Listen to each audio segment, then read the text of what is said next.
Hello hi നമസ്കാരം. ഞാനൊരു reviewer എന്നുള്ള രീതിയിലായിരിക്കും നിങ്ങൾക്ക് ആദ്യം പരിചിതമായിട്ടുണ്ടാവുക. അതിനുശേഷം നമ്മൾ സോഷ്യൽ ഇഷ്യൂസിനെ കുറിച്ച് സംസാരിക്കുന്നുണ്ട്. അങ്ങനെ സംസാരിക്കുമ്പോൾ ഞാൻ വീഡിയോയുടെ മുമ്പിലിരിക്കുമ്പോൾ എപ്പോഴും ചിരിച്ച മുഖത്തോടെയാണ് ഇരിക്കുന്നത്. പക്ഷേ എപ്പോഴും എൻ്റെ ലൈഫ് അങ്ങനെയൊന്നുമല്ല. നമ്മൾ ക്യാമറ ഓൺ ചെയ്യുമ്പോൾ 1 2 3 ആക്ഷൻ എന്ന് പറഞ്ഞു കഴിയുമ്പോൾ ചിരിച്ചിട്ട് സംസാരിച്ച് തുടങ്ങുക എന്നുള്ളതാണ്. അപ്പോൾ നമ്മുടെ മുഖത്തൊരു ചിരി ഉണ്ടാവും. അപ്പോൾ ഞാനൊരു പെർഫോമറാണെന്ന് പറയുന്നൊരു വിശ്വാസം എനിക്കുണ്ട്. ആക്ച്വലി ഞാനൊരു നല്ല പെർഫോമറാണ്. ഞാൻ മാത്രമല്ല, അങ്ങനെ ഒരുപാട് നല്ല പെർഫോമേഴ്സ് നമ്മുടെ ലോകത്തുണ്ട്. ആ പെർഫോമേഴ്സിനെയൊക്കെ അഭിനന്ദിക്കാൻ എനിക്ക് ഭയങ്കര ഇഷ്ടമാണ്. അങ്ങനെ ഒരു പെർഫോമർ ഈ അടുത്തിടെയായിട്ട് ഓടി നടന്ന് പോഡ്കാസ്റ്റ് കൊടുത്തുകൊണ്ടിരിക്കുക. മക്കളെ എന്ന് വിളിച്ചിട്ടാണ് അവരുടെ പോഡ്കാസ്റ്റ് പരിപാടിയിലൊക്കെ വന്നിരിക്കുന്നത്. അവരിലെ പെർഫോമർ എനിക്ക് ഇഷ്ടപ്പെട്ടു. കാരണം ഓരോ വീഡിയോയിലും ആ ചിരി കാണുന്ന സമയത്ത് റെഡി 1 2 3 ആക്ഷൻ, മക്കളെ ഗുഡ് മോർണിംഗ് എന്നൊക്കെ പറഞ്ഞ് ഇങ്ങനെ ചിരിച്ചിട്ടൊരു 10-40 മിനിറ്റൊക്കെ ഒരു മനുഷ്യന് ഇരിക്കാൻ പറ്റുക എന്ന് പറയുന്നത് അടിപൊളി പരിപാടിയാണ്. ആ പെർഫോമർ എനിക്കിഷ്ടമാണ്. അവരുടെ ഇതുവരെയുള്ള കഴിവുകളോ അല്ലെങ്കിൽ അവരുണ്ടാക്കി വെച്ചിട്ടുള്ള കാര്യങ്ങളെക്കുറിച്ചോ ഒന്നും മോശമായി പറയാൻ നമ്മൾ ഈ വീഡിയോയിൽ ഉദ്ദേശിക്കുന്നില്ല. പക്ഷേ അവർ നടത്തുന്ന സാമ്പത്തിക ദ്രോഹമുണ്ട്, റിലേഷൻഷിപ്പ് ദ്രോഹങ്ങളുണ്ട്, മാനസികാരോഗ്യ ദ്രോഹങ്ങളുണ്ട്, എല്ലാം കൂടി ചുരുട്ടി കൂട്ടി പറഞ്ഞു കഴിഞ്ഞാൽ ഒരു സാമൂഹ്യ ദ്രോഹമുണ്ട്. അതിനെ ചൂണ്ടിക്കാട്ടുക എന്ന് പറയുന്നത് ശാസ്ത്രീയമായ കാര്യങ്ങളെ പിന്തുണയ്ക്കുന്ന അല്ലെങ്കിൽ അത്തരം ഓരോ കാര്യം നമ്മൾ കേൾക്കുമ്പോഴും അതിനെ ശാസ്ത്രീയമായി വിലയിരുത്തുന്ന എക്സ്പേർട്സിൻ്റെ ഒപ്പീനിയനാണ് കൂടുതൽ വാല്യൂ ഉള്ളത് എന്ന് വിശ്വസിക്കുന്ന എന്നെ പോലൊരാൾക്ക് ഒരിക്കലും അക്സെപ്റ്റ് ചെയ്യാൻ പറ്റാത്ത കാര്യങ്ങൾ അവരുടെ ഭാഗത്തു നിന്നുണ്ടാവുന്നതിനെക്കുറിച്ച് സംസാരിക്കാൻ വേണ്ടിയിട്ടാണ് നമ്മൾ ഈ വീഡിയോ ചെയ്യുന്നത്. ആ ചിരിയും ആ മക്കളെ എന്നുള്ള വിളിയൊക്കെ കേൾക്കുമ്പോൾ നിങ്ങളിൽ ചിലർക്കെങ്കിലും മനസ്സിലായിട്ടുണ്ടാവും. ഓടി നടന്ന് പോഡ്കാസ്റ്റുകൾ കൊടുത്തുകൊണ്ടിരിക്കുന്ന സുജ ആർ മോഹൻ എന്ന സ്വയം പ്രഖ്യാപിത ലൈഫ് കോച്ച്, സ്വയം പ്രഖ്യാപിത ദൈവതുല്യ, സ്വയം പ്രഖ്യാപിത ടീച്ചർ അമ്മ. നമ്മൾ പലതവണയായിട്ട് ഇവരുടെ ഇൻസ്റ്റിറ്റ്യൂട്ടിലേക്ക്, ഇവരുടെ ഹസ്ബൻഡിൻ്റെ നമ്പറിലേക്കൊക്കെ വിളിച്ചിട്ടുണ്ടായിരുന്നു. അപ്പോൾ നമ്മൾ എന്തെങ്കിലുമൊക്കെ പേര് മാറ്റിയൊക്കെ പറഞ്ഞു കഴിഞ്ഞാൽ, അതായത് സുജ അല്ലെങ്കിൽ അവരുടെ ക്വാളിഫിക്കേഷൻ എന്താണെന്ന് വെക്കും, അങ്ങനെയല്ല, ടീച്ചറമ്മ. ഭർത്താവ് പോലും അവരെ ടീച്ചറമ്മ എന്ന് വിളിക്കുന്ന അത്രയും ഒരു സ്വയം പ്രഖ്യാപിത ടീച്ചറമ്മയാണ്. ഇവരുടെ മെയിൻ പരിപാടി മാനിഫെസ്റ്റേഷനാണ്. മാനിഫെസ്റ്റേഷൻ ഒരു കുഴപ്പമുള്ള കാര്യമാണോ? ഇപ്പോൾ പൃഥ്വിരാജൊക്കെ ഇൻ്റർവ്യൂവിൽ വന്നിരുന്നൊക്കെ പറയാറുണ്ട്, ഞാൻ 10 വർഷം കഴിയുമ്പോൾ അല്ലെങ്കിൽ 20 വർഷം കഴിയുമ്പോൾ ഇന്ന പൊസിഷനിലൊക്കെ ആയിരിക്കും ഇരിക്കുന്നുണ്ടാവുക എന്ന് പറയുന്നൊരു മാനിഫെസ്റ്റേഷൻ പുള്ളിയുടെ ഉള്ളിലുണ്ട്. അങ്ങനെ ഒരു വിഷൻ ഉണ്ടാവുക എന്ന് പറയുന്നത്, ഒരു ഗോൾ ഉണ്ടാവുക എന്ന് പറയുന്നത്, റിയലിസ്റ്റിക്കായ ഒരു ഗോൾ ഉണ്ടാവുക എന്ന് പറയുന്നത്, അതിലേക്ക് വേണ്ടുന്ന എഫേർട്ട് നമ്മൾ ഇടുക എന്നൊക്കെ പറയുന്നത് വളരെ പോസിറ്റീവായിട്ടുള്ളൊരു കാര്യമാണ്. ലക്ഷ്യബോധം ഉണ്ടാകുമ്പോൾ നമ്മൾ കൂടുതൽ അവസരങ്ങൾ അന്വേഷിക്കും. കൃത്യമായിട്ടുള്ള അവസരങ്ങൾ നമ്മളിലേക്ക് വന്നു തരുന്ന പോലെ വേണമെങ്കിൽ നമുക്ക് വ്യാഖ്യാനിക്കാം. ബട്ട് ആക്ച്വലി നമ്മൾ അവസരങ്ങൾ അന്വേഷിച്ചുകൊണ്ടിരിക്കുകയാണ്. കണ്ണും കാതും മനസ്സും ഒക്കെ തുറന്നു വെച്ചിരിക്കുമ്പോൾ നമ്മളിലേക്ക് അവസരങ്ങൾ വരുന്ന പോലെ തോന്നും. Actually we R finding the opportunities, അല്ലെങ്കിൽ വരുന്ന ഓപ്പർച്യൂണിറ്റീസിൽ നല്ലത് ഫിൽട്ടർ ചെയ്യാൻ നമുക്ക് പറ്റുന്നു. നമ്മൾ വിജയത്തിലേക്ക് എത്തുന്നു. വാവ്, അടിപൊളിയല്ലേ? പക്ഷേ ഇവരുടെ മാനിഫെസ്റ്റേഷൻ എന്ന് പറഞ്ഞാൽ അതല്ല. It's A kind of magic. നിങ്ങളുടെ ജീവിതത്തിലെ എല്ലാ പ്രശ്നങ്ങൾക്കും സൊല്യൂഷൻ, പണം ഇങ്ങനെ ഒഴുകി വരും. ഈ പുള്ളിക്കാരുടെ യൂട്യൂബ് ചാനലിൽ കയറി കഴിഞ്ഞാൽ സമ്പത്തിന് നിങ്ങളെ തേടി ഒഴുകി വരും. ഒഴുകുകയാണേ, മറ്റേ ഗംഗാ നദിയൊക്കെ ഒഴുകണ പോലെ. അത് നമ്മുടെ ജീവിതത്തിലേക്ക് വഴിവെട്ടി ഒഴുക്കാനുള്ള എന്തോ ഒരു മാജിക്കൽ ട്രിക്കായിട്ടാണ് ഇവർ മാനിഫെസ്റ്റേഷനെ അവതരിപ്പിക്കുന്നത്. കൂടാതെ വ്യക്തികളുടെ മാനസിക ആരോഗ്യ നിലയെ യാതൊരു എക്സ്പെർട്ടൈസും ഇല്ലാതെ വളരെ മോശമായി ബാധിക്കത്തക്ക രീതിയിൽ ടോക്സിക്കായ പോസിറ്റിവിറ്റി കുത്തി നിറച്ച് ആളുകളെ തെറ്റായി ഒരു കാര്യത്തെ കൺസീവ് ചെയ്യാൻ പഠിപ്പിക്കുകയും അത് പഠിപ്പിച്ചിട്ട് ആ ആൾക്കാരെ കൊണ്ട് ബാക്കിയുള്ളവരുടെ ജീവിതം നശിപ്പിക്കാൻ ഇറങ്ങി പുറപ്പെടാൻ പ്രേരിപ്പിക്കുകയും ചെയ്യാമെന്നൊക്കെ ഉള്ളതാണ് സുജ ആർ മോഹൻ എന്ന വ്യക്തിയെക്കുറിച്ച് നമുക്ക് പറയാനുള്ള കോമൺ ആയിട്ടുള്ള പ്രശ്നങ്ങൾ. ആ പ്രശ്നങ്ങളിലേക്കൊക്കെ കടക്കുന്നതിന് മുമ്പ് നമുക്ക് ഇവരുടെ ഹിസ്റ്ററി ഒന്ന് നോക്കാം. ഞാനിങ്ങനെ യൂട്യൂബിൽ കയറിയിട്ട് പുള്ളിക്കാരുടെ യൂട്യൂബ് ചാനൽ എടുത്തു. ഉദ്ദേശം 4 വർഷം മുമ്പാണ് മലയാളത്തിലുള്ള സുജ ആർ മോഹൻ്റെ യൂട്യൂബ് ചാനലിൽ ഒരു വീഡിയോ വരുന്നത്. വീഡിയോ എന്നൊക്കെ പറഞ്ഞു കഴിഞ്ഞാൽ ഒരു വീട്ടമ്മ വീട്ടിൽ തന്നെ ഇരിക്കുന്നു, ഹലോ ഗൈസ് എന്നൊക്കെ പറഞ്ഞിട്ടൊരു വീട്ടിലെ വിശേഷങ്ങളൊക്കെ പറയുന്ന പോലെ അങ്ങനത്തെ ഒരു രീതിയിലാണ്. പക്ഷേ അതിൽ ഒരു വീഡിയോ കണ്ടപ്പോൾ എൻ്റെ കണ്ണ് നിറഞ്ഞു പോയി. മാനിഫെസ്റ്റേഷനിലൂടെ എൻ്റെ ജീവിതത്തിലൊരു കാര്യം യൂണിവേഴ്സ് എൻ്റെ വിളി കേട്ടു എന്നൊക്കെ പറയുന്ന പോലത്തെ ഒരു വീഡിയോ ആണ്. സംഭവം എന്താണെന്ന് വെച്ചാൽ ഇവരുടെ വീട്ടിൽ KFC വാങ്ങിച്ചു. ആ സമയത്തൊന്നും ഇവർ ഫേസ് ഒന്നും കാണിക്കുന്നില്ല. 4 വർഷം മുമ്പത്തെ കാര്യമാണ് പറയുന്നത്. ഇന്ന് വളരെ കോൺഫിഡൻ്റായി പോഡ്കാസ്റ്റ് മൈക്കുകളിലൊക്കെ മുന്നിലിരുന്ന് ചോദ്യങ്ങൾക്ക് ഉത്തരം പറയുന്ന സുജാർ മോഹനെ കാണുമ്പോൾ ആ വളർച്ച ഈസ് ഗുഡ്.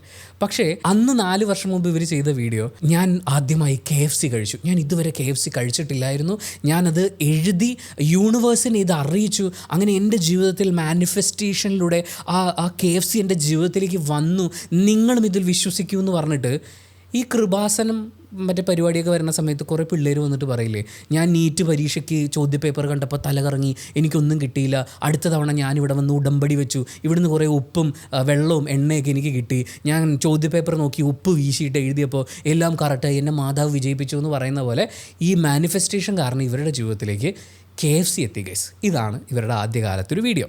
ഇതുപോലെ നിറയെ വീഡിയോസ് ഇട്ട് വെച്ചിട്ടുണ്ട്. വൻ കോമഡികളായിട്ടാണ് കുറച്ചൊക്കെ ലോജിക്കലി ചിന്തിക്കുന്ന ഏതൊരു മനുഷ്യനും തോന്നുക. പക്ഷേ ഇവരത് വിശ്വസിച്ചാൽ നടക്കും എന്നൊക്കെ പറഞ്ഞിട്ട് അവതരിപ്പിക്കുന്ന കാര്യങ്ങളാണ്. അതുപോലെ ഇവരുടെ ക്ലാസ്സിൻ്റെ ഒരു സ്ക്രീൻഷോട്ട് വളരെ അൺഎത്തിക്കലായിട്ടുള്ള കാര്യമാണ് ചെയ്യുന്നത്. ജീവിതത്തിൽ അവശതകളും ബുദ്ധിമുട്ടുകളൊക്കെ അനുഭവിക്കുന്ന ആളുകൾക്ക് വഴികാട്ടി തരാമെന്ന് പറഞ്ഞാൽ അവരെയൊക്കെ ക്ലാസ്സിന് വിളിച്ചുകൊണ്ട് വന്നിരുത്തി അതിൻ്റെ സൂം മീറ്റിംഗ് സാധനമില്ലേ, ഇത് അതുപോലെ സ്ക്രീൻ റെക്കോർഡ് ചെയ്ത് നാട്ടുകാരെ കാണിക്കുക എന്ന് പറയുന്ന ഒരു വൃത്തികെട്ട അൺഎത്തിക്കൽ പ്രാക്ടീസ് ഇവർ പിന്തുടരുന്നുണ്ട്. അതിൽ ഒരു പുള്ളിക്കാരി സംഭവം എന്താ അറിയോ, ഈ സീക്രട്ട് എന്ന് പറയുന്നൊരു ബുക്കുണ്ട്. മാനിഫെസ്റ്റേഷൻകാരുടെ ബൈബിളാണ്, അല്ലെങ്കിൽ ഖുറാനാണ്, അല്ലെങ്കിൽ ഇപ്പോൾ പറയുമ്പോൾ എല്ലാ മതത്തിനെയും പറയണമല്ലോ, ഏതെങ്കിലും ഒരു മതം വിട്ടുപോയാൽ അപ്പുറത്തെ ആൾക്കാർ ഓടി വരും. അപ്പോൾ അവരുടെ രാമായണം എന്നൊക്കെ പറയാവുന്ന, അല്ലെങ്കിൽ ഭഗവത്ഗീത എന്ന് പറയാവുന്നത് പോലെ ഒരു ഗ്രന്ഥമാണ് ഈ സീക്രട്ട് എന്ന് പറയുന്നത്. ഈ പുസ്തകം ഇറങ്ങിയതിന് ശേഷമാണ് മാനിഫെസ്റ്റേഷൻകാർ കൂടോടെ ഇങ്ങനെ ഇളകി പോകുന്നത്. സൈക്കോളജിയിൽ പറയുന്ന കുറേ കാര്യങ്ങളും അതുപോലെ ജീവിതത്തിൽ നമുക്ക് ലക്ഷ്യബോധം ഉണ്ടാക്കേണ്ടതിൻ്റെ ആവശ്യകതയുടെ കൂടെ കുറച്ച് മാജിക്ക് കുത്തിക്കയറ്റിയിട്ട് പൗലോ കൊയ്ലോൻ്റെ ബുക്കിലൊക്കെ പറയുന്ന സാധനത്തിനെല്ലാം കൂടി മിക്സ് ചെയ്തിട്ട് ആ സമയത്താണ് അതിന് ശേഷമാണ് പൗലോ കൊയ്ലോ ബുക്ക് ചെയ്തത്. എന്തായാലും അറിയില്ല. എന്തായാലും പ്രപഞ്ചം മുഴുവൻ നിങ്ങളുടെ കൂടെ നിൽക്കും, ദിസ് ഈസ് എ മാജിക് എന്ന് പറയുന്ന പുസ്തകമാണത്. അത് കഴിഞ്ഞാണ് ഇവരെല്ലാം മലവെള്ളപ്പാച്ചിൽ പോലെ വരുന്നത്. അപ്പോൾ ഈ പുസ്തകം ഈ പുള്ളിക്കാരിയുടെ ക്ലാസ് അറ്റൻഡ് ചെയ്തുകൊണ്ടിരിക്കുന്ന മാനിഫെസ്റ്റേഷൻ കോച്ചായി മാറി കേട്ടോ. KFC ഒക്കെ വീട്ടിൽ വിളിച്ചു വരുത്തിയ ശേഷം നമുക്ക് എന്തും ചെയ്യാൻ പറ്റും. അങ്ങനെ ഇവരുടെ ഈ പുസ്തകം എണീറ്റിരിക്കാൻ ബുദ്ധിമുട്ടുള്ള ഒരു പുള്ളിക്കാരി ഈ പുസ്തകം വായിക്കാൻ ഒറ്റയിരിപ്പിന് വായിച്ചു തീർക്കണമെന്ന് ആഗ്രഹിച്ചു, നടന്നില്ല. പക്ഷേ മാനിഫെസ്റ്റ് ചെയ്തു, ഗ്രാറ്റിറ്റ്യൂഡ് പ്രാക്ടീസ് ചെയ്തു. അങ്ങനെ പ്രാക്ടീസ് ചെയ്തപ്പോൾ ഈ വലിയ പുസ്തകം ഒറ്റയിരിപ്പിന് ഞാൻ വായിച്ച് തീർത്തു എന്ന് പറയുന്ന ഒരു അനുഭവ സാക്ഷ്യം പറയുന്നുണ്ട്. ഞാൻ ആലോചിക്കുന്നത്, നിങ്ങളൊരു നല്ല ന്യൂറോളജിസ്റ്റിൻ്റെ അടുത്ത് പോവുക, ഇനി എന്താണോ നിങ്ങളുടെ ഫിസിക്കൽ കണ്ടീഷൻ അതിനനുസരിച്ച് ഒരു സപ്പോർട്ടിംഗ് സിസ്റ്റം വാങ്ങിച്ചു വെക്കുക, സമയം പോലെ ബുക്ക് വായിക്കുക. മാനിഫെസ്റ്റേഷൻ പ്രാക്ടീസ് ചെയ്തുകൊണ്ട് ഒറ്റയിരിപ്പിന് ഈ പുസ്തകം വായിച്ചു തീർക്കാൻ എനിക്ക് പറ്റി എന്ന് പറയുന്ന അനുഭവ സാക്ഷ്യം അടക്കം കുറേ കാര്യങ്ങൾ ഇവരുടെ യൂട്യൂബ് ചാനലിലുണ്ട്. അങ്ങനെ 4 വർഷം ഈ പുള്ളിക്കാർ ഇതുപോലെ വീഡിയോസും കാര്യങ്ങളൊക്കെ ചെയ്തു. ഇപ്പോൾ അവരൊരു അക്കാഡമി ആരംഭിച്ചിട്ടുണ്ട്, സുജ ആർ മോഹൻ അക്കാഡമി. ആ അക്കാഡമിയിൽ ലൈഫ് കോച്ചിങ് ആണ് ഇവർ പഠിപ്പിച്ചുകൊണ്ടിരിക്കുന്നത്. ലൈഫ് കോച്ച് ആവാൻ വേണ്ടിയിട്ടുള്ള ട്രെയിനിങ് ഇവരിൽ നിന്ന് അറ്റൻഡ് ചെയ്യാം. അതിനുശേഷം സ്വന്തമായി യൂട്യൂബ് ചാനൽ ആരംഭിച്ചിട്ട് ലൈഫ് കോച്ചിങ്, അതായത് life coaching plus YouTube channel തുടങ്ങാമെന്ന് പറയുന്ന പാക്കേജാണ് ഇവർ കൊടുത്തുകൊണ്ടിരിക്കുന്നത്. സ്വന്തം ജീവിതത്തിൽ ഇതിനൊരു ഗുണമുണ്ടായി, കുറേ കാശുണ്ടാക്കാൻ പറ്റി, കുറേ വൾണറബിൾ ആയിട്ടുള്ള ആളുകളെ നമുക്ക് ഈ മാർഗ്ഗത്തിലേക്ക് കൊണ്ടുവന്ന് അവരിൽ നിന്ന് കുറച്ച് പൈസ ഉണ്ടാക്കാൻ പറ്റിയിട്ടുണ്ട്. അത് ബാക്കിയുള്ളവർക്ക് പറഞ്ഞു കൊടുക്കുന്ന ഒരു അക്കാഡമി എന്നാണ്. ഇതിനെക്കുറിച്ച് 2-3 തവണ വിളിച്ച് ഇവരുടെ പല സ്റ്റേജിൽ നിൽക്കുന്ന കാര്യങ്ങളെക്കുറിച്ച് മനസ്സിലാക്കിയിട്ടുള്ള ഒരാളെന്നുള്ള നിലയ്ക്ക് എനിക്ക് തോന്നുന്നത്. അപ്പോൾ ഈ Suja R Mohan academy, SRM academy, short form, ഭയങ്കര ഈസി ആയിട്ട് ഉണ്ടാക്കിയൊരു പേരാട്ടോ. അതൊക്കെ മാനിഫെസ്റ്റേഷൻ്റെ പവർ തന്നെ. അപ്പോൾ അവിടെ നിന്ന് കിട്ടുന്ന ഈ സർട്ടിഫിക്കറ്റിൻ്റെ പ്രത്യേകത എന്താണെന്ന് വെച്ചാൽ, ഞാൻ ഇവരുടെ നമ്പറിലേക്ക് വിളിച്ചു. റിസപ്ഷനിസ്റ്റ് ഒരു പുള്ളിക്കാരിയിലേക്കാണ് ആദ്യം നമ്മുടെ കോൾ പോവുക. അവർക്ക് 2 കോഴ്സുകൾ മാത്രം ഹാൻഡിൽ ചെയ്യാനുള്ള കപ്പാസിറ്റി ഉള്ളൂ. ഏതാണ്ട് ഒരു 2500 രൂപയും പിന്നെ ഒരു 5000 രൂപയും വരുന്ന 2 പരിപാടികളാണ്. നമ്മൾ ഈ 2000 ചില്ലറ പൈസ കൊടുത്തു കഴിഞ്ഞാൽ ഒരു മാസം എല്ലാ ദിവസവും രാവിലെ എണീറ്റിട്ട് ഇവരുടെ മക്കളെ നമുക്ക് കേൾക്കാൻ പോസിറ്റിവിറ്റി കിട്ടും, യോഗ ക്ലാസ്, അതൊക്കെ അറിയാവുന്ന ആൾക്കാരെ കൊണ്ട് ചെയ്യിപ്പിക്കും. ബാക്കി പോസിറ്റിവിറ്റിയും നിങ്ങളിങ്ങനെ ചിന്തിച്ചാലേ കാര്യം നടക്കൂ എന്ന് പറയുന്ന ടീച്ചറുടെ ക്ലാസ്സും നമുക്ക് കിട്ടും. അതൊക്കെ ഓരോ മാസം വെച്ച് അറ്റൻഡ് ചെയ്യാനുള്ളതാണ് നമ്മൾ ഈ നേരത്തെ പറഞ്ഞ 2 കോഴ്സ്. അത് കഴിഞ്ഞിട്ട് ഇവരൊരു പ്ലാറ്റിനം പരിപാടിയുണ്ട്. പ്ലാറ്റിനം എന്ന് പറഞ്ഞാൽ ലൈഫ് ലോങ് ടീച്ചർമ്മയുടെ കൂടെ. അപ്പം ഞാൻ ആ പുള്ളിക്കാരോട് ചോദിച്ചു, ഈ ലൈഫ് ലോങ് എന്ന് പറയുമ്പോൾ എത്ര വർഷത്തേക്കാണ്? ഇപ്പോൾ MGയുടെ കാറൊക്കെ അവർ EV കാറൊക്കെ ഇറക്കുമ്പോൾ അവർ ലൈഫ് ലോങ് എന്ന് പറയും, പക്ഷേ 15 വർഷം എന്നുള്ള ലിമിറ്റ് വെക്കും. അപ്പോൾ ഇതിനെങ്ങനെയാണ് ലിമിറ്റ് എന്ന് ചോദിച്ചപ്പോൾ അങ്ങനത്തെ ലിമിറ്റൊന്നുമില്ല. ടീച്ചറുള്ള കാലം വരെയാണ് ലൈഫ് ടൈം എന്ന് പറയുന്നത്. നമ്മുടെ ലൈഫ് ടൈം അല്ല, ടീച്ചറുടെ ലൈഫ് ടൈം. അപ്പോൾ ഈ കോഴ്സിൻ്റെ ഡീറ്റെയിൽസ് ചോദിച്ചപ്പോൾ അയ്യോ അത് അറിയില്ല, അത് അനിൽകുമാർ ഇവരുടെ ഹസ്ബൻഡാണ്. അപ്പോൾ പുള്ളിക്കാരനെ അറിയുള്ളൂ, പുള്ളിക്കാരനെ നേരിട്ട് വിളിക്കണം. ഞാൻ വിളിച്ചു ഗൈസ്. ഞാനൊരു സാധാരണ ജോലിക്ക് പോകുന്ന ഒരാളാണ്, സാമ്പത്തികമായ ബുദ്ധിമുട്ടുകളൊക്കെ ഉണ്ട്. എൻ്റെ ഭാര്യ +2 തോറ്റ ഒരാളാണ്, ഇപ്പോൾ ഒരു റിസപ്ഷനിസ്റ്റായിട്ടൊരു ജോലിക്ക് പോകുന്നു. വല്ലാണ്ട് വാതോരാതെ സംസാരിക്കും. ഇപ്പോൾ +2 എഴുതിയെടുക്കുക എന്ന് പറഞ്ഞാൽ ഭയങ്കര ബുദ്ധിമുട്ടാണ്. പിന്നെ അവർക്ക് കുറച്ച് OCDയും ചൈൽഡ്ഹുഡ് ട്രോമയൊക്കെ ഉണ്ട്. അപ്പോൾ അതിനെ തെറാപ്പി അറ്റൻഡ് ചെയ്തുകൊണ്ടിരിക്കുകയാണ്. അവൾക്കൊരു ജോലി എന്നുള്ള നിലയ്ക്ക്, അതായത് ലൈഫ് കോച്ചിങ് പഠിച്ച്, എന്തായാലും വാതോരാതെ വർത്താനം പറഞ്ഞ് നടക്കുകയല്ലേ, അപ്പോൾ ലൈഫ് കോച്ചിങ് പഠിച്ച് അതിൽ നിന്ന് വരുമാനം ഉണ്ടാക്കാൻ പറ്റുമെന്ന് അറിയാനാണ് പുള്ളിയെ വിളിക്കുന്നത്. നിങ്ങൾക്കൊരു കാര്യം അറിയോ, ലൈഫ് ലോങ് ടീച്ചറുടെ ലൈഫ് ലോങ് നമുക്ക് ഇവരുടെ കൂടെ പ്ലാറ്റിനം ആ ഒരു രീതിയിൽ പോകാൻ വേണ്ടിയിട്ട് 1.5 ലക്ഷം രൂപയാണ് ഇവർ ഈടാക്കുന്നത്. ഈ 1.5 ലക്ഷം രൂപയിൽ ആദ്യം നമ്മുടെ ജീവിതത്തിലെ പ്രശ്നങ്ങളെല്ലാം പരിഹരിക്കും. അതായത് ചൈൽഡ്ഹുഡ് ട്രോമയുള്ള, OCD ട്രെയ്റ്റ്സ് ഉള്ള, മരുന്ന് കഴിച്ചുകൊണ്ടിരിക്കുന്ന, +2 തോറ്റിട്ടുള്ള എൻ്റെ ഭാര്യയ്ക്ക് ആദ്യം അവരുടെ മാനസിക പ്രശ്നങ്ങളെല്ലാം ഈ 1 മാസം ക്ലാസ് അറ്റൻഡ് ചെയ്താൽ, അതായത് വേറെ പരിപാടിയൊന്നുമില്ല, ക്ലാസ് അറ്റൻഡ് ചെയ്യണം. ക്ലാസ്സിൽ വന്നിട്ട് ഇവർ നമ്മളോട് അങ്ങനെ ജീവിക്കണം, ഇങ്ങനെ ചിന്തിക്കണം എന്നൊക്കെ പറയും. അങ്ങനെയൊക്കെ ചിന്തിച്ച് കഴിയുമ്പോഴേക്കും നമ്മുടെ പ്രശ്നങ്ങൾ മുഴുവൻ മാറും. അപ്പോൾ മാനസിക രോഗം തീർന്നല്ലോ. അത് കഴിഞ്ഞിട്ട് ക്ലാസ് അറ്റൻഡ് ചെയ്ത് കഴിഞ്ഞാൽ ഒരു യൂട്യൂബ് ചാനൽ തുടങ്ങി ഈ ലൈഫ് കോച്ചിങ്ങിലൂടെ പഠിച്ച കാര്യങ്ങൾ നാട്ടുകാരിലേക്ക് എത്തിച്ച് അങ്ങനെ വരുമാനം കണ്ടെത്താനുള്ള മാർഗ്ഗം ടീച്ചർ ഒപ്പിച്ചു തരും. അതിന് 1.5 ലക്ഷം രൂപ കൊടുത്താൽ മതി. അപ്പോൾ എൻ്റെ സംശയം വന്നത്, ഈ SRM സർട്ടിഫിക്കറ്റ് തരുന്നുണ്ടല്ലോ. ഈ സർട്ടിഫിക്കറ്റും കൊണ്ട് ദുബായിൽ, എൻ്റെ ഒരു മാമി ദുബായിലുണ്ട്, അപ്പോൾ ദുബായിലേക്ക് പോകുമ്പോൾ ഓപ്ഷൻ ഉണ്ടോ? അങ്ങനെ പുറത്തേക്കൊന്നും പോയി കഴിഞ്ഞാൽ നമ്മുടെ സർട്ടിഫിക്കറ്റിന് വാല്യൂ ഇല്ല. ശരി, സാരമില്ല, എല്ലാ സർട്ടിഫിക്കറ്റും അങ്ങനെ വരണമെന്നില്ല. നമ്മുടെ നാട്ടിൽ തന്നെയുള്ള കുറേ സൈക്കോളജിസ്റ്റ് അങ്ങനത്തെ കുറച്ച് സ്ഥാപനങ്ങളുണ്ടല്ലോ, അവിടെ എവിടെയെങ്കിലും പോകാൻ എന്തെങ്കിലും മാർഗ്ഗം? അവിടെ എവിടെ ഇത് എടുക്കില്ല. നമ്മളൊരു കമ്പനി രജിസ്റ്റർ ചെയ്ത് നമ്മളൊരു സർട്ടിഫിക്കറ്റ് കൊടുക്കുന്നു. അതിനുശേഷം ഞാൻ നമ്മുടെ ഗൂഗിളിൻ്റെ ജെമിനിയുമായി സംസാരിച്ചപ്പോൾ ഇന്ത്യയിൽ അങ്ങനെ ഒരു കമ്പനി തുടങ്ങിക്കഴിഞ്ഞാൽ വലിയ അവകാശവാദങ്ങളൊന്നും ഇല്ലെങ്കിൽ ചുമ്മാ ഒരു സർട്ടിഫിക്കറ്റ് കൊടുക്കാൻ ആർക്കും പറ്റും.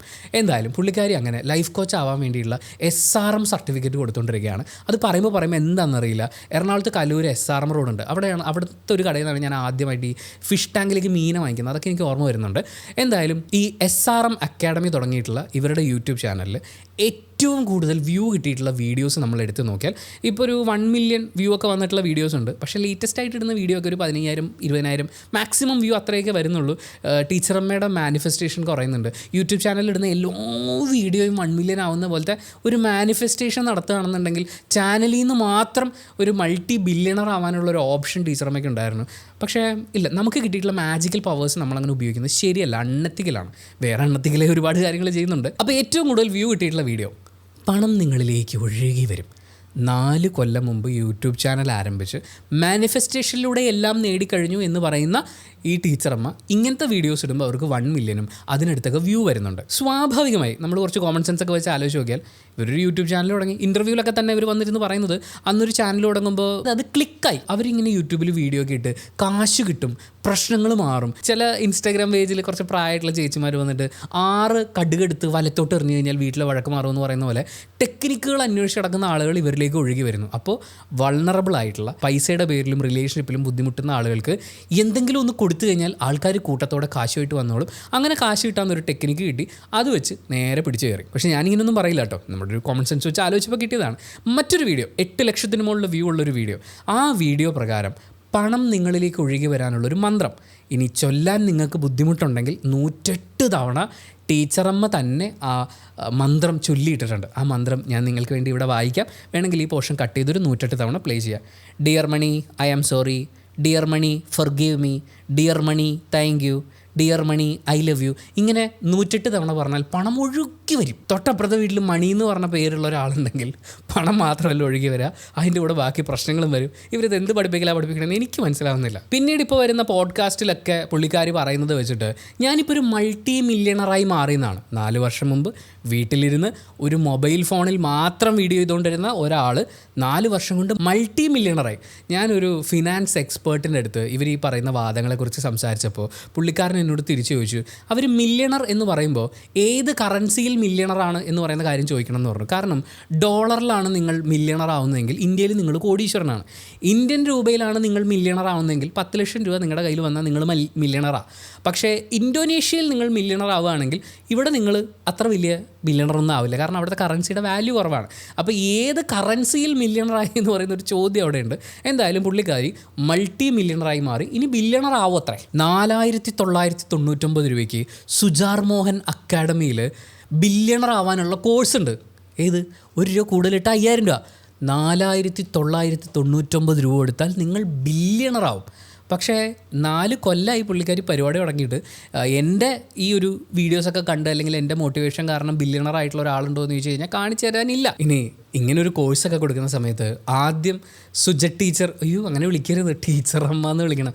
ടീച്ചറമ്മ ബില്യണർ ആയത് ആദ്യം നാട്ടുകാരെ ബോധിപ്പിക്കണം. അത് ബോധിപ്പിക്കാൻ പുള്ളിക്കാരി ഇപ്പോൾ ഓടിച്ചുകൊണ്ട് നടക്കുന്ന ഒരു BMW ആണ്. BMWൻ്റെ കഥ നമുക്ക് പറയാം. പക്ഷേ നിങ്ങളൊരു ബില്യണർ ആവുക എന്ന് പറഞ്ഞാൽ ഇന്ത്യയിലെ കണക്കനുസരിച്ച് 100 കോടി രൂപ നിങ്ങളുടെ അക്കൗണ്ടിൽ വേണം. 100 കോടി രൂപ.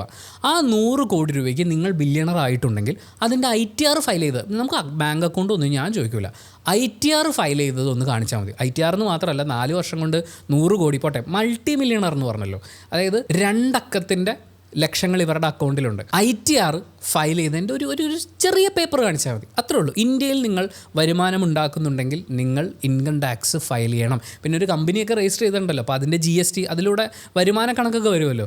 ഈ വരുമാന കണക്ക് വെച്ച് മാത്രം ജസ്റ്റ് ഒന്ന് പ്രൂവ് ചെയ്യണം നിങ്ങളൊരു ബില്യണർ ആവാൻ കപ്പാസിറ്റി ഉള്ള ആളാണെന്ന്. ഇനി 4 വർഷം മുമ്പുള്ള നമ്മുടെ ടീച്ചറിൻ്റെ അവസ്ഥ ഉണ്ടല്ലോ, ഭയങ്കര കഷ്ടമായിരുന്നു. കാരണം ഈ പുള്ളിക്കാരിക്ക് നടുവേദന വന്നു, നെർവ് കംപ്രഷൻ എന്നാണ് അവർ പറയുന്നത്. 4 വർഷം മുമ്പത്തെ കാര്യം ഞാൻ ആദ്യം പറയാം, അത് കഴിഞ്ഞിട്ട് നമുക്ക് പോഡ്കാസ്റ്റിലേക്ക് വരാം. 4 വർഷം മുമ്പ് ഈ നെർവ് കംപ്രഷൻ വന്നിട്ട് എണീറ്റ് നടക്കാൻ വയ്യ, ഭയങ്കര ബുദ്ധിമുട്ട്, കൂടുതൽ സമയം കിടക്കേണ്ടി വരുന്നു, അങ്ങനെ ഡോക്ടറെ അടുത്ത് ചെന്നപ്പോൾ ഡോക്ടർമാരൊക്കെ പറഞ്ഞു ഓപ്പറേഷൻ വേണം. പക്ഷേ ഓപ്പറേഷൻ കഴിഞ്ഞാലും നിങ്ങൾക്ക് എണീറ്റ് നടക്കാൻ പറ്റുന്നതിനെക്കുറിച്ചൊരു ഗ്യാരണ്ടി പറയാൻ പറ്റില്ല, വേദന കുറവുണ്ടാവും എന്നുള്ളതാണ്. ഈ പ്രൊഫഷണൽസിനൊരു പ്രത്യേകതയുണ്ട്, അവർ റിസ്ക് എന്താണെന്നുള്ളത് പറയും. 100% ഗ്യാരണ്ടി എന്ന് പറയുന്ന പരിപാടി പ്രൊഫഷണൽ ആയിട്ടുള്ള ഒരാൾ പറയില്ല. അറ്റ്ലീസ്റ്റ് 1%, 0.5% റിസ്ക് എലമെൻ്റ് ഉണ്ടാവും. അത് നമ്മൾ ആ പണിയിലേക്ക് കടക്കുന്നതിന് മുമ്പേ നമ്മളെ പറഞ്ഞ് പഠിപ്പിക്കും നോളജബിൾ ആയിട്ടുള്ള പ്രൊഫഷണൽ ആയിട്ടുള്ള ഒരാൾ. ടീച്ചർക്ക് അങ്ങനെയൊന്നുമില്ല, ടീച്ചർ 100% ഗ്യാരണ്ടിയാണ്. ഇത് ഭിക്ഷക്കാരൻ പോലും കൃത്യമായിട്ട് മാനിഫെസ്റ്റ് ചെയ്ത് കഴിഞ്ഞാൽ കോടീശ്വരനാവുന്നതാണ് ടീച്ചർ പറയുന്നത്. അങ്ങനെ ഈ പുള്ളിക്കാരി ഡോക്ടറെ അടുത്തൊക്കെ ചെന്നു, ഓപ്പറേഷൻ എന്ന് പറഞ്ഞു. പക്ഷേ എനിക്ക് ഓപ്പറേഷൻ വേണ്ട, ഓപ്പറേഷൻ നമുക്ക് പറ്റൂല. അങ്ങനെ ഇരിക്കുമ്പോഴാണ് മാനിഫെസ്റ്റേഷൻ ചെയ്യുന്ന ഒരു പുള്ളിക്കാരിയെ ഈ പുള്ളിക്കാരി പരിചയപ്പെടുന്നത്. അപ്പോൾ അവർ പറഞ്ഞത്രേ ഓപ്പറേഷൻ എന്നുള്ള വാക്ക് നിങ്ങൾ പറയരുത്, ഹെൽത്ത് എന്ന് വേണം പറയാൻ. നല്ല കാര്യം കേട്ടോ, വാക്ക് മാറ്റിക്കഴിഞ്ഞാൽ എല്ലാ പ്രശ്നവും മാറുമെന്ന് പറയുന്ന പോലെ. പക്ഷേ അത്ഭുതകരമെന്ന് പറയട്ടെ, ഈ ടീച്ചറമ്മയുടെ കൂടെ വർക്ക് ചെയ്തിരുന്നൊരു ടീച്ചർ നടുവേദന വന്ന് അവരൊരു ആയുർവേദ ആശുപത്രിയിൽ പോയി ട്രീറ്റ്മെൻറ്റ് എടുത്ത് അവരുടെ നടുവേദന മാറി. ആ ആശുപത്രിയെക്കുറിച്ച് ആരോ ടീച്ചറമ്മയോട് പറഞ്ഞു. അതെന്തുകൊണ്ടാണ്? പുള്ളിക്കാരി മറ്റേ മാനിഫെസ്റ്റേഷൻ പരിപാടിനെ കണ്ടില്ലേ, ആ സമയത്ത് അവർ പറഞ്ഞു 555 ടെക്നിക്കുണ്ട്. എന്ത് സിഗരറ്റോ, എന്തായാലും അങ്ങനെ ഒരു ടെക്നിക്കുണ്ട്. പിന്നെ ഗ്രാറ്റിറ്റ്യൂഡ് പരിപാടിയുണ്ട്. ഇതൊക്കെ നിങ്ങൾ പ്രാക്ടീസ് ചെയ്താൽ നന്നാവുമെന്ന് പറഞ്ഞതിൻ്റെ ഭാഗമായിട്ട് ലോ ഓഫ് അട്രാക്ഷൻ ടീച്ചറമ്മ പ്രാക്ടീസ് ചെയ്യാൻ തുടങ്ങി. അങ്ങനെ പ്രാക്ടീസ് ചെയ്ത് തുടങ്ങിയപ്പോൾ ജീവിതത്തിലെ നെഗറ്റീവായ ആളുകളൊക്കെ പോയി. എങ്ങനെ പോകാണ്ടിരിക്കും? നമുക്കൊരു രോഗം വന്ന് നമ്മൾ കിടപ്പിലാവുന്ന സമയത്ത് നമ്മളെ ട്രൂലി സപ്പോർട്ട് ചെയ്യണമെന്ന് ആഗ്രഹിക്കുന്ന ആളുകൾ മാത്രമേ ഉണ്ടാവുള്ളൂ. അതിന് നിങ്ങൾ 555 വലിക്കുകയോ അല്ലെങ്കിൽ ഗ്രാറ്റിറ്റ്യൂഡ് ടെക്നിക്ക് എടുക്കുകയോ ഒന്നും ചെയ്യേണ്ട കാര്യമില്ല. എന്തായാലും നെഗറ്റീവായ ആളുകൾ മാറി. അങ്ങനെ ഇരിക്കുമ്പോൾ മാനിഫെസ്റ്റേഷൻ്റെ പവറിൻ്റെ ഭാഗമായി കൂടെ വർക്ക് ചെയ്തിരുന്ന ടീച്ചർ, നമുക്കൊക്കെ രോഗം വരുമ്പോൾ നമ്മുടെ കൂടെയുള്ളവർ പറയില്ലേ, ഞാൻ ഇന്ന അസുഖം വന്നപ്പോൾ ആ ഡോക്ടറെ ഉണ്ട്, താനൊന്ന് പോയി കണ്ടു നോക്ക്. എന്തായാലും അങ്ങനെ കണ്ട് ആ ആശുപത്രി ചെന്നു. അവിടെ ചെന്നപ്പോൾ അവിടെ ഇരിക്കുന്ന ഒരു ചേച്ചി, ആ ചേച്ചി പറഞ്ഞു, മോളെ നീ ഈ ഡോക്ടറെ തന്നെ വേണം കാണാൻ, ഇയാൾക്കാണ് മറ്റു ഡോക്ടർമാരെക്കാൾ കൂടുതൽ നന്നായി നിന്നെ ട്രീറ്റ് ചെയ്യാൻ പറ്റുക. അതും മാനിഫെസ്റ്റേഷൻ്റെ പവറാണ്. എന്തായാലും ആ ഡോക്ടറെ കയറി കണ്ടു. 30 ദിവസം ആ ആശുപത്രിയിൽ കിടന്ന് ചികിത്സിച്ചു. അത് കഴിഞ്ഞ് വീട്ടിൽ വന്ന് റെസ്റ്റ് എടുത്തു, നടുവേദന മാറി. പക്ഷേ മാനിഫെസ്റ്റേഷൻ വിജയിച്ചു. അപ്പോൾ ഡോക്ടർ അതിനിവിടെ പ്രസക്തിയില്ല. പക്ഷേ പോഡ്കാസ്റ്റിലേക്ക് വരുമ്പോൾ ടീച്ചറമ്മയ്ക്കൊരു പ്രത്യേകതയുണ്ട്. ആധുനിക മെഡിസിൻ എഴുതി തള്ളി, ഞാൻ ബെഡ് റിഡനാവും എന്നവർ പറഞ്ഞു. ഈ കേരളത്തിലെ ഏറ്റവും ഹൈലി ടാലൻറ്റഡ് ആയിട്ടുള്ള മറ്റേ എക്സ്പീരിയൻസ്ഡ് ആയിട്ടുള്ള ന്യൂറോളജിസ്റ്റുകളൊക്കെ പറഞ്ഞു പറ്റില്ല, കഴിഞ്ഞു, ജീവിതം കഴിഞ്ഞു. അപ്പോൾ ഞാൻ മാനിഫെസ്റ്റ് ചെയ്തു, പിന്നെ ഞാൻ ചെറിയ ട്രീറ്റ്മെൻറ്റൊക്കെ എടുത്തു, അങ്ങനെ ഞാൻ ബെഡിൽ നിന്ന് എണീറ്റു എന്നാണ് ഇവർ പോഡ്കാസ്റ്റിൽ വന്നിരുന്ന് പറയുന്നത്. ഇവർ ചെയ്യുന്ന 2 ദ്രോഹം. ഒന്ന്, ഈ മാനിഫെസ്റ്റേഷൻ കൊണ്ടല്ല ഇവർ രക്ഷപ്പെട്ടത്, പക്ഷേ ആ ഫാക്റ്റിനെ മറച്ചു വെച്ചിട്ട് അതിൻ്റെ ക്രെഡിറ്റ് മാനിഫെസ്റ്റേഷന് കൊടുത്തു. പക്ഷേ മാനിഫെസ്റ്റേഷനാണ് ഇവിടെ വലുതെന്ന് ഇവർ പറയുമ്പോൾ 30 ദിവസം അവരെ ആശുപത്രിയിൽ കിടത്തി ട്രീറ്റ് ചെയ്ത് അവരെ നന്നാക്കിയ ഒരു ഡോക്ടറുണ്ട്. അയാൾ അതിനെടുത്തിട്ടുള്ളൊരു ട്രീറ്റ്മെൻറ്റ് പ്രോട്ടോക്കോളുണ്ട്. അതെന്താണ് എന്ന് ലോകത്തോട് വിളിച്ചു പറയാൻ ആ ഡോക്ടറുടെ അടുത്ത് ഇങ്ങനൊരു സാധ്യതയുണ്ട് എന്ന് ഇവരാരോടും പറയാതെ മാനിഫെസ്റ്റേഷന് ക്രെഡിറ്റ് കൊടുത്തിട്ട് ആ മാനിഫെസ്റ്റേഷൻ പഠിക്കാൻ 4999 രൂപയുമായി ഇങ്ങോട്ട് വരൂ എന്നാണ് ഇവർ പറഞ്ഞുകൊണ്ടിരിക്കുന്നത്. ഡബിൾ ദ്രോഹം ഗ്യാരണ്ടീഡ്. ഇനി മാനിഫെസ്റ്റേഷനിലേക്ക് ടീച്ചർ കടന്നു വരുന്ന ആ യാത്രയിൽ നടുവേദനയെ കൂടാതെ മറ്റ് ചില അംശങ്ങൾ കൂടിയുണ്ട്. കോവിഡ് ആയപ്പോൾ ടീച്ചറുടെ ജോലി പോയി. ഇവർ തന്നെ പോഡ്കാസ്റ്റിലൊക്കെ വന്നിരുന്ന് പറയുന്നത് പ്രകാരം 10ാം ക്ലാസ്സിലെ പിള്ളേർക്ക് കെമിസ്ട്രി പഠിപ്പിച്ചുകൊണ്ടിരിക്കുകയായിരുന്നു. അങ്ങനെ ഇരിക്കുമ്പോൾ 6000-7000 രൂപയാണ് അവർക്ക് ശമ്പളമെന്നും പറയുന്നു. ജോലി പോയി. നമ്മളാണെങ്കിൽ എന്താ ചെയ്യുക? മറ്റൊരു ജോലിക്കുള്ള അവസരങ്ങൾ അന്വേഷിക്കും. പക്ഷേ എന്നേക്കാൾ ക്വാളിഫൈഡ് ആയിട്ടുള്ള ആളുകൾ ഉണ്ടായിരുന്നത് കൊണ്ട്, എനിക്ക് ആ ക്വാളിഫിക്കേഷൻ ഇല്ലാത്തത് കൊണ്ട് എനിക്ക് ജോലി കിട്ടുമെന്നുള്ള കോൺഫിഡൻസ് ഇല്ലായിരുന്നു. ക്വാളിഫിക്കേഷൻ ഇല്ല, ജോലിയൊന്നും കിട്ടാനില്ല. ഇതാണ് അതിൻ്റെ ബേസിക് കാര്യം. അങ്ങനെ കെമിസ്ട്രി ടീച്ചറായി ജോലി ചെയ്തുകൊണ്ടിരിക്കുന്നു. കോവിഡ് വന്നു, ജോലി പോയി. ഇതിൻ്റെ ഇടയ്ക്ക് നടുവേദന വന്നു. നടുവേദനയും ഇതിൻ്റെ എല്ലാത്തിൻ്റെയും കൂടെ മാനിഫെസ്റ്റേഷനും പിന്നെ KFC കഴിച്ച് മാനിഫെസ്റ്റേഷൻ വഴി യൂണിവേഴ്സ് കൊണ്ട് തന്ന KFC ഒക്കെ യൂട്യൂബിൽ ഇട്ട് കഴിഞ്ഞപ്പോൾ പുള്ളിക്കാരിക്ക് മനസ്സിലായി ഇത് ശരിയാകുമെന്ന്. അതിനെക്കുറിച്ചാണ് അവർ പറയുന്നത് ഇത് ക്ലിക്കായി എന്നുള്ളത്. അങ്ങനെ ക്ലിക്കായി കഴിഞ്ഞപ്പോൾ നമ്മളെന്തിനാ ഇത് വിടണേ? അതായത് ഈ കെമിസ്ട്രി ടീച്ചറായിട്ട് 10ാം ക്ലാസ്സിൽ പഠിപ്പിക്കണമെങ്കിൽ അല്ലെങ്കിൽ നല്ലൊരു കോളേജിലൊക്കെ ഒരു പോസ്റ്റൊക്കെ കിട്ടണമെങ്കിൽ കുറച്ചും കൂടി ക്വാളിഫിക്കേഷൻ വേണം. അങ്ങനെ ക്വാളിഫിക്കേഷൻ ഉണ്ടെങ്കിൽ ജോലി കിട്ടുമെന്ന് പറയുന്ന ഈ ദുരവസ്ഥ നിലനിൽക്കുന്ന രാജ്യത്ത് ക്വാളിഫിക്കേഷനൊന്നും ആരും ചോദിക്കാൻ ഒരു സാധ്യതയുമില്ലാത്ത വൾണറബിളായിട്ടുള്ള ആളുകളൊക്കെ കടം വാങ്ങിച്ചാണെങ്കിലും പൈസ മുടക്കാൻ സാധ്യതയുള്ള ഒരു ജോലിയുടെ ഐഡിയ പുള്ളിക്കാരിക്ക് കിട്ടി. ഒരു ബിസിനസ് ഐഡിയ കിട്ടി. അവർ ആ ബിസിനസ് ഐഡിയ പ്രാക്ടിക്കലാക്കി. പക്ഷേ അതിൻ്റെ കൂടെ ഇവർ തന്നെ വിളിക്കാൻ ഒരു പേരിട്ടു. നമ്മളിപ്പോൾ മാതാമൃതാനന്ദമയുടെ ഹോസ്പിറ്റലിലേക്ക് വിളിച്ചു കഴിഞ്ഞാൽ അവർ ഫോൺ എടുത്തിട്ട് നമശിവായ എന്നൊക്കെയാണ് പറയുക. ചില സംസ്ഥാനങ്ങളിലൊക്കെ പോയാൽ അത് ഹരേ കൃഷ്ണയാവും, ജയറാം ജിക്ക് എന്നാവും എന്നൊക്കെ പറയുന്ന ഇങ്ങനത്തെ കുറച്ച് ഭക്തി ഉണ്ടാവും. അത് അത് കഴിഞ്ഞിട്ട് ഇതിൻ്റെ തലപ്പത്തിരിക്കുന്ന ആളില്ലേ, അവരെ അഭിസംബോധന ചെയ്യുമ്പോൾ അമ്മ എന്നേ ചേർക്കുള്ളൂ. ഒരു സ്ഥാനപ്പേര് കൽപ്പിച്ചു കൊടുത്തിട്ട് അതാണ് വിളിക്കുക. അങ്ങനെ സുജ ആർ മോഹൻ ഒരു പേരിട്ടു, ടീച്ചറമ്മ. ഈ ടീച്ചറമ്മ വന്നിരുന്നിട്ട് ഹലോ മക്കളേ എന്ന് പറഞ്ഞിട്ട് ഇൻവൈറ്റ് ചെയ്യുമ്പോൾ എൻ്റെ മനസ്സിൽ തോന്നുന്നത് എന്താ പറയുക, പോഡ്കാസ്റ്റിൽ തന്നെ വന്നിരുന്നു പറഞ്ഞു, ഒരു പേരൻ്റ് എന്ന നിലയിൽ ഞാൻ പരാജിതയാണ്. എന്ന് വെച്ചാൽ ഞാൻ നല്ലൊരു പേരൻ്റ് ആയിട്ടില്ല. ടീച്ചറായിട്ട് ജോലി ചെയ്യാനാണെങ്കിൽ ക്വാളിഫിക്കേഷനും ഇല്ല. അപ്പോൾ 2 തലങ്ങളിൽ ഇവർ അമ്പേ പരാജയമാണെന്ന് ഇവർക്ക് തന്നെ അറിയാം, തെളിയിച്ചും കഴിഞ്ഞു. പക്ഷേ ഈ 2 പേരും, അതായത് താൻ പരാജയപ്പെട്ട ഈ 2 സാധനങ്ങളെ ചേർത്ത് അവരൊരു പേരുണ്ടാക്കിയിട്ട്, അങ്ങനെ നിങ്ങൾ എൻ്റെ അടുത്തേക്ക് വരൂ, നിങ്ങൾക്ക് ഞാൻ സൗഖ്യം പ്രദാനം ചെയ്യാം, ഫഹദ് ഫാസിലിൻ്റെ ട്രാൻസ് എന്ന് പറയുന്ന സിനിമ നിങ്ങൾ ഓർക്കൂ, അങ്ങനെ നിങ്ങൾ വരൂ എന്ന് പറഞ്ഞ് താൻ പരാജയപ്പെട്ട 2 പ്രൊഫഷനെ ഒരുമിച്ച് ചേർത്തിട്ടാണ് ഇവർ ഈ പേരുണ്ടാക്കിയിരിക്കുന്നത്. ഈ പേരിൻ്റെ ഒരു പ്രത്യേകത, നമ്മുടെ ഒക്കെ ജീവിതത്തിൽ ടീച്ചറും ഭയങ്കര ഇമ്പോർട്ടൻ്റ് ആണ്, അമ്മയും. കാര്യം നമ്മുടെ പ്രൈമറി കെയർ ഗീവറായിട്ട് നമ്മുടെ കൂടെയുള്ള ആളാണ് അമ്മ. സ്കൂളിൽ ചെന്ന് കഴിഞ്ഞാൽ വളരെ ചെറിയ പ്രായത്തിൽ മോനെ കുട്ടു എന്നൊക്കെ വിളിച്ച് നമ്മളെ ആശ്വസിപ്പിക്കുന്ന, നമുക്ക് വേണ്ടി സംസാരിക്കുന്ന ഒരാളായിട്ട് നമ്മൾ ആദ്യം കാണുന്ന ടീച്ചറായിരിക്കും.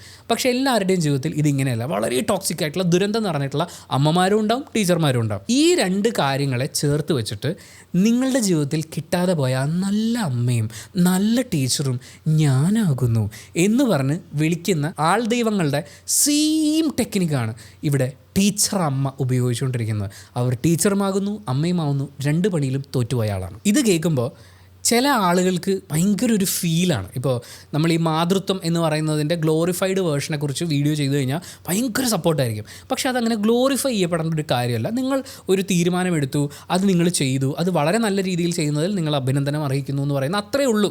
ഓവർ ഗ്ലോറിഫിക്കേഷൻ വേണ്ടാന്ന് പറഞ്ഞാൽ നിനക്കമ്മ എന്ന് പറയുന്ന പേരിൻ്റെ അർത്ഥം അറിയുമോടാ എന്നൊക്കെ ചോദിച്ചിട്ട് കുറേ ആൾക്കാർ വരും. ടീച്ചർമാരെ നമ്മൾ കുറ്റം പറയുന്ന സമയത്തും എൻ്റെ ടീച്ചറമ്മ എന്നൊക്കെ പറഞ്ഞ ആൾക്കാർ വരും. ഇപ്പോൾ ഈ വീഡിയോയുടെ താഴെയും ടീച്ചറമ്മയുടെ ആരാധകർ വലിഞ്ഞ് കയറി വരാനുള്ള സാധ്യതയുണ്ട്. നിങ്ങൾ മനസ്സിലാക്കേണ്ടത് ടീച്ചറമ്മയെക്കുറിച്ചോ അവരുടെ പ്രാക്ടീസിനെ കുറിച്ചോ നെഗറ്റീവ് പറയുന്നത് നിങ്ങൾ കേൾക്കരുത് എന്നാണ് ടീച്ചറമ്മ പറയുന്നത്. പിന്നെ നിങ്ങൾ എന്തിനാണ് ഇവിടെ വന്ന് കമൻറ്റ് ചെയ്യുന്നത് എന്ന് എനിക്ക് പറയണമെന്ന് ആഗ്രഹമുണ്ട്. ഈ വീഡിയോ നമ്മൾ പബ്ലിഷ് ചെയ്ത് കഴിഞ്ഞാലും ടീച്ചറമ്മ കേസ് കൊടുക്കില്ല. കാര്യം ടീച്ചറമ്മ ഈ വീഡിയോ കാണില്ല. എന്താണെന്നറിയോ, നെഗറ്റീവുകളെ നമ്മൾ കേൾക്കരുത്, അങ്ങോട്ട് പോകരുത്, ചിന്തിക്കരുത് എന്നൊക്കെയാണ് ടീച്ചറമ്മ പറയുന്നത്. അപ്പോൾ ടീച്ചറമ്മനെ നെഗറ്റീവ് പറഞ്ഞൊന്നും അവർ കാണാൻ സാധ്യതയില്ല.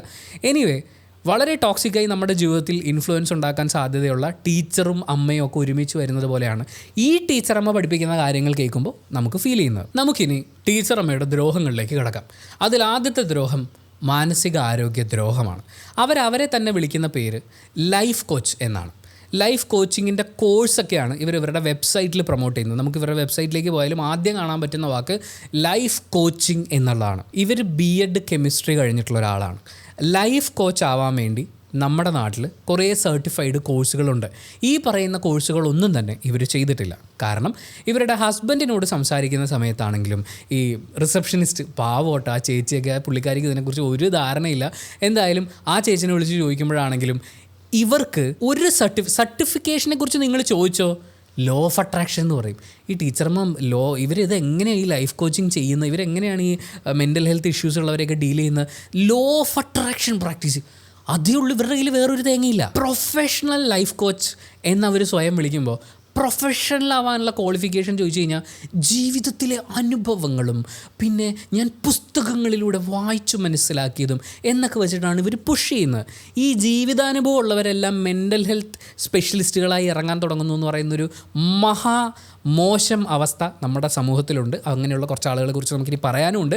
അതോടെ നിൽക്കട്ടെ. ഇപ്പോൾ നമുക്ക് ടീച്ചർ അമ്മയെക്കുറിച്ച് സംസാരിക്കാം. നമ്മുടെ നാട്ടിൽ ലൈഫ് കോച്ചിങ് ചെയ്യണം. ആദ്യം നമ്മൾ ലൈഫ് കോച്ച് എന്താണെന്നുള്ളത് നോക്കാം.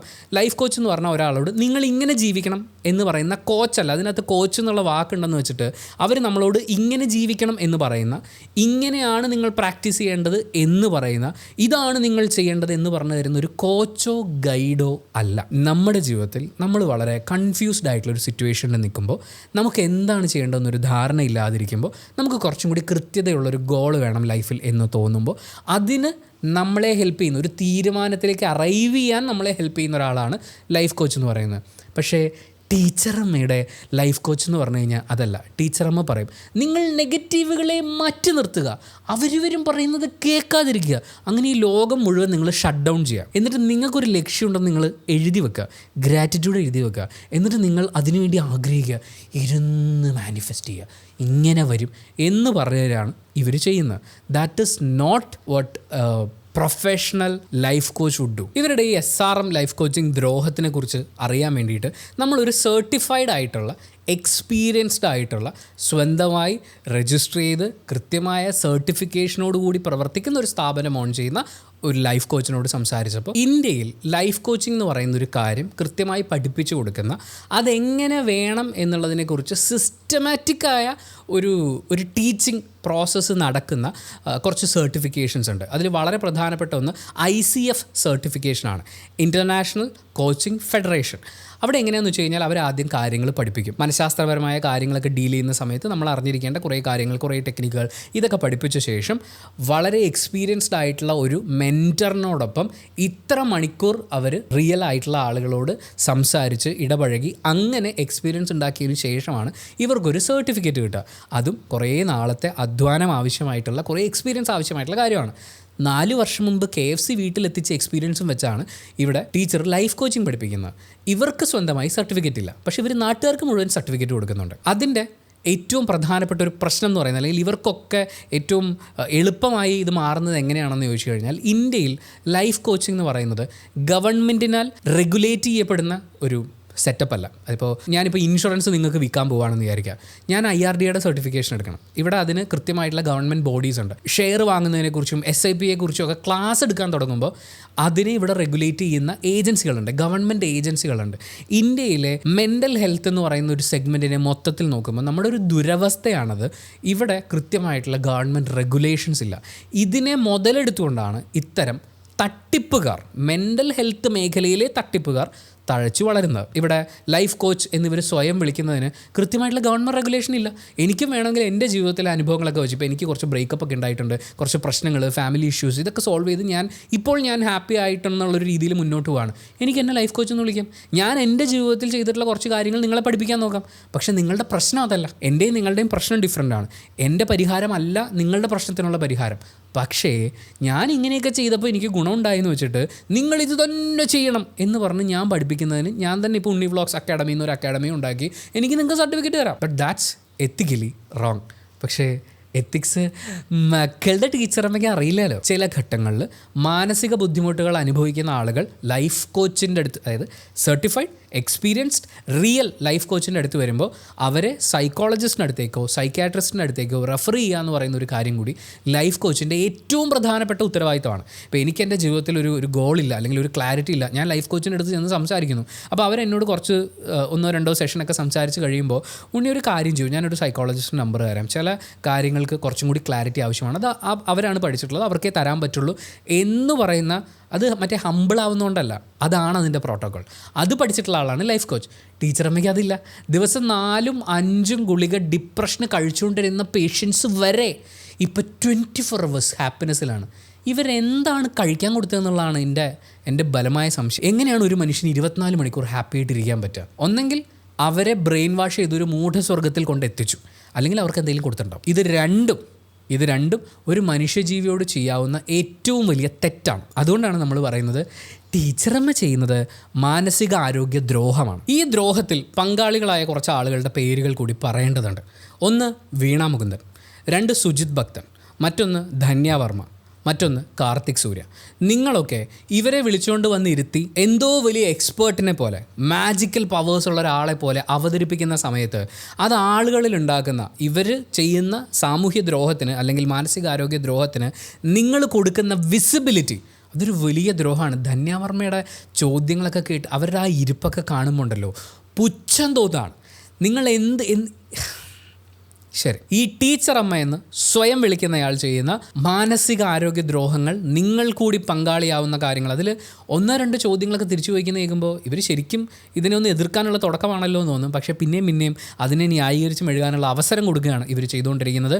ഈ ടീച്ചറമ്മ എന്ന് സ്വയം വിളിക്കുന്നയാൾ ചെയ്തിട്ടുള്ള കാര്യങ്ങളെക്കുറിച്ച് സൈക്കോളജിസ്റ്റുകളോട്, പ്രൊഫഷണലി ട്രെയിൻഡ് എക്സ്പീരിയൻസ്ഡ് സൈക്കോളജിസ്റ്റുകളോട് സംസാരിച്ചപ്പോൾ അവർ ചൂണ്ടിക്കാണിച്ച പ്രശ്നങ്ങളാണ്. ഇവരുടെ അടുത്ത് വരുന്ന ആളുകളിൽ ഇവർ ഡീൽ ചെയ്യുന്ന കാര്യങ്ങൾ. Number 1, childhood trauma. ഓരോ വ്യക്തികൾക്കും ഇത് ഡിഫറെൻ്റ് ആണ്. ഓരോ വ്യക്തികളെയും ഇത് അഫക്റ്റ് ചെയ്തിട്ടുള്ളതും അവരുടെ അഡൽട്ട് ലൈഫിൽ അവർ സ്ട്രഗിൾ ചെയ്യുന്നതും ഡിഫറെൻറ്റ് ലെയേഴ്സിലായിട്ടാണ്. ഒരു തെറാപ്പിസ്റ്റ് അല്ലെങ്കിൽ ഒരു സൈക്കോളജിസ്റ്റ് എത്രയോ സിറ്റിംഗ് ഇരുന്ന് എത്രയോ തെറാപ്പി സെഷൻസിലൂടെ പതിയെ മനസ്സിലാക്കി ഹീൽ ചെയ്യാനുള്ള മാർഗ്ഗങ്ങൾ കൊടുത്ത് ചില ഘട്ടങ്ങളിൽ മരുന്നുകൾ വരെ കൊടുത്ത് എത്രയോ കാലം കൊണ്ട് ഹീൽ ചെയ്യുന്ന കാര്യങ്ങളെ ഒരു മാസം ഗുഡ് മോർണിംഗ് മകളെ എന്ന് പറഞ്ഞു വന്ന് ഉണ്ടമ്പൊരു ഡയലോഗ് അടിച്ചാൽ മാറും എന്ന് പറയുന്നത് സാമൂഹ്യ ദ്രോഹമാണ്. എത്രയോ ഡീപ്പായിട്ടുള്ള വിഷയങ്ങളുണ്ട്, എത്രയോ സബ് ലെവലിൽ നിൽക്കുന്ന നമുക്ക് ഓർത്തെടുക്കാൻ പോലും പറ്റാത്ത വിഷയങ്ങളുണ്ട്. 1-to-1 ഇരുന്ന് സംസാരിച്ച് ഒരു ട്രസ്റ്റ് ബിൽഡ് ചെയ്ത് കൃത്യമായിട്ടുള്ള ചോദ്യങ്ങൾ കൃത്യസമയത്ത് ചോദിച്ച് അങ്ങനെ പുറത്ത് കൊണ്ടുവരുന്ന ഇഷ്യൂസിനെയാണ് ഇവർ ഈ പറയുന്ന മാനിഫെസ്റ്റേഷൻ കൊണ്ട് സോൾവ് ചെയ്യുന്നു എന്ന് പറയുന്നത്. 2, പാസ്റ്റ് ട്രോമ. നമ്മുടെയൊക്കെ വ്യക്തിജീവിതത്തിൽ സംഭവിച്ചിട്ടുള്ള നമ്മുടെ പ്രസൻറ്റിനെയും ഒരുപക്ഷെ ഫ്യൂച്ചറിനെയും എഫക്റ്റ് ചെയ്യാൻ സാധ്യതയുള്ള ഒരുപാട് ട്രോമാറ്റിക് ഇവൻറ്റ്സ് ഉണ്ടാകും. ഒരു ട്രെയിൻഡ് എക്സ്പീരിയൻസ്ഡ് സൈക്കോളജിസ്റ്റും സൈക്കാട്രിസ്റ്റും ഒക്കെ ഒരുപാട് സമയമെടുത്ത് മനസ്സിലാക്കുന്ന സൊല്യൂഷനിലേക്ക് അവർ നമുക്ക് സൊല്യൂഷൻ അല്ല തരിക, ഇവർ സൊല്യൂഷനാണ് തള്ളുന്നത്, സൊല്യൂഷൻ അല്ല തരിക, ഹീൽ ചെയ്യാൻ ഹെൽപ്പ് ചെയ്യാണ് ചെയ്യുക.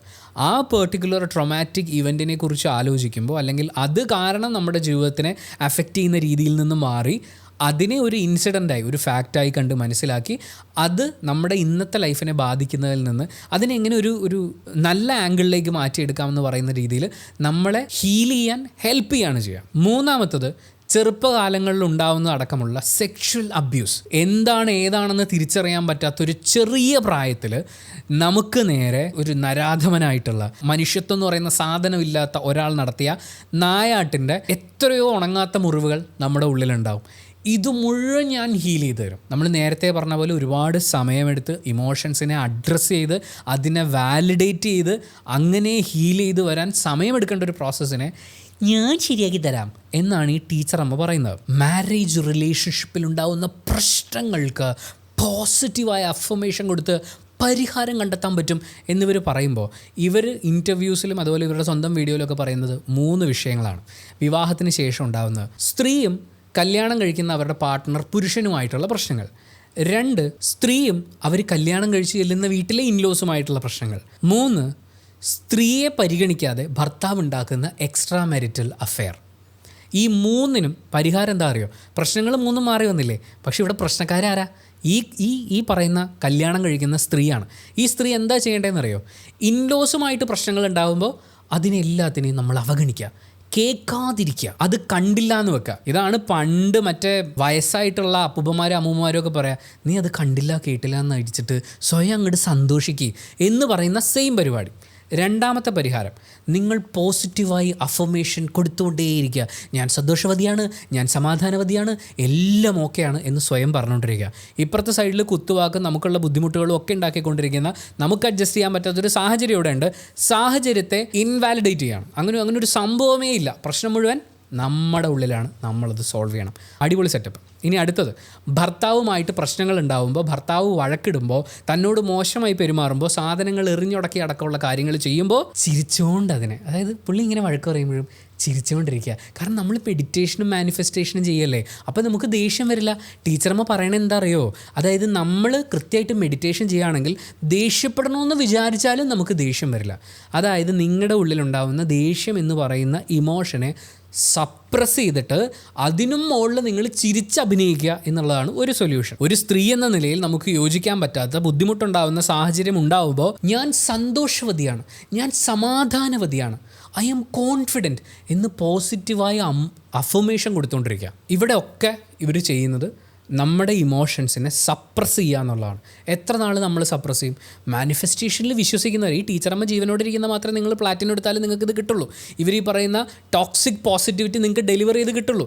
പക്ഷേ എന്നെങ്കിലും ഒരിക്കൽ നമ്മൾ ഈ സപ്രസ് ചെയ്ത് വെക്കുന്ന ഇമോഷൻസ് വളരെ മോശമായി അത് പുറത്തേക്ക് വരും. അങ്ങനെ ചെയ്യരുതെന്നാണ് ട്രെയിൻഡ് ആയിട്ടുള്ള ആളുകളൊക്കെ നമ്മളോട് പറയാം. മറ്റൊരു പ്രധാനപ്പെട്ട പരിപാടി എന്ന് പറഞ്ഞാൽ, ഭർത്താവിന് എക്സ്ട്രാ മാരിറ്റൽ അഫെയർ ഉണ്ടായാൽ, ഭാര്യയുടെ ഇമോഷണൽ സിറ്റുവേഷൻസ് ഇവിടെ ഒരു ഘടകമേ അല്ല. ഭർത്താവിന് എക്സ്ട്രാ മാരിറ്റൽ അഫെയർ ഉണ്ടായാൽ ഭാര്യമാർ അതിനൊന്നും പ്രതികരിക്കരുത്, അതിനോടൊന്നും ദേഷ്യപ്പെടരുത്.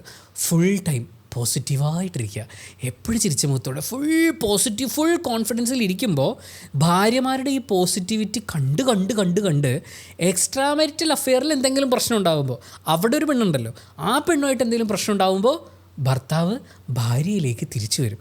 ഇങ്ങനെ വേണം ഭാര്യമാർ ഭർത്താക്കന്മാരുടെ എക്സ്ട്രാ മാരിറ്റൽ അഫെയർ സിറ്റുവേഷനെ ഡീൽ ചെയ്യാൻ.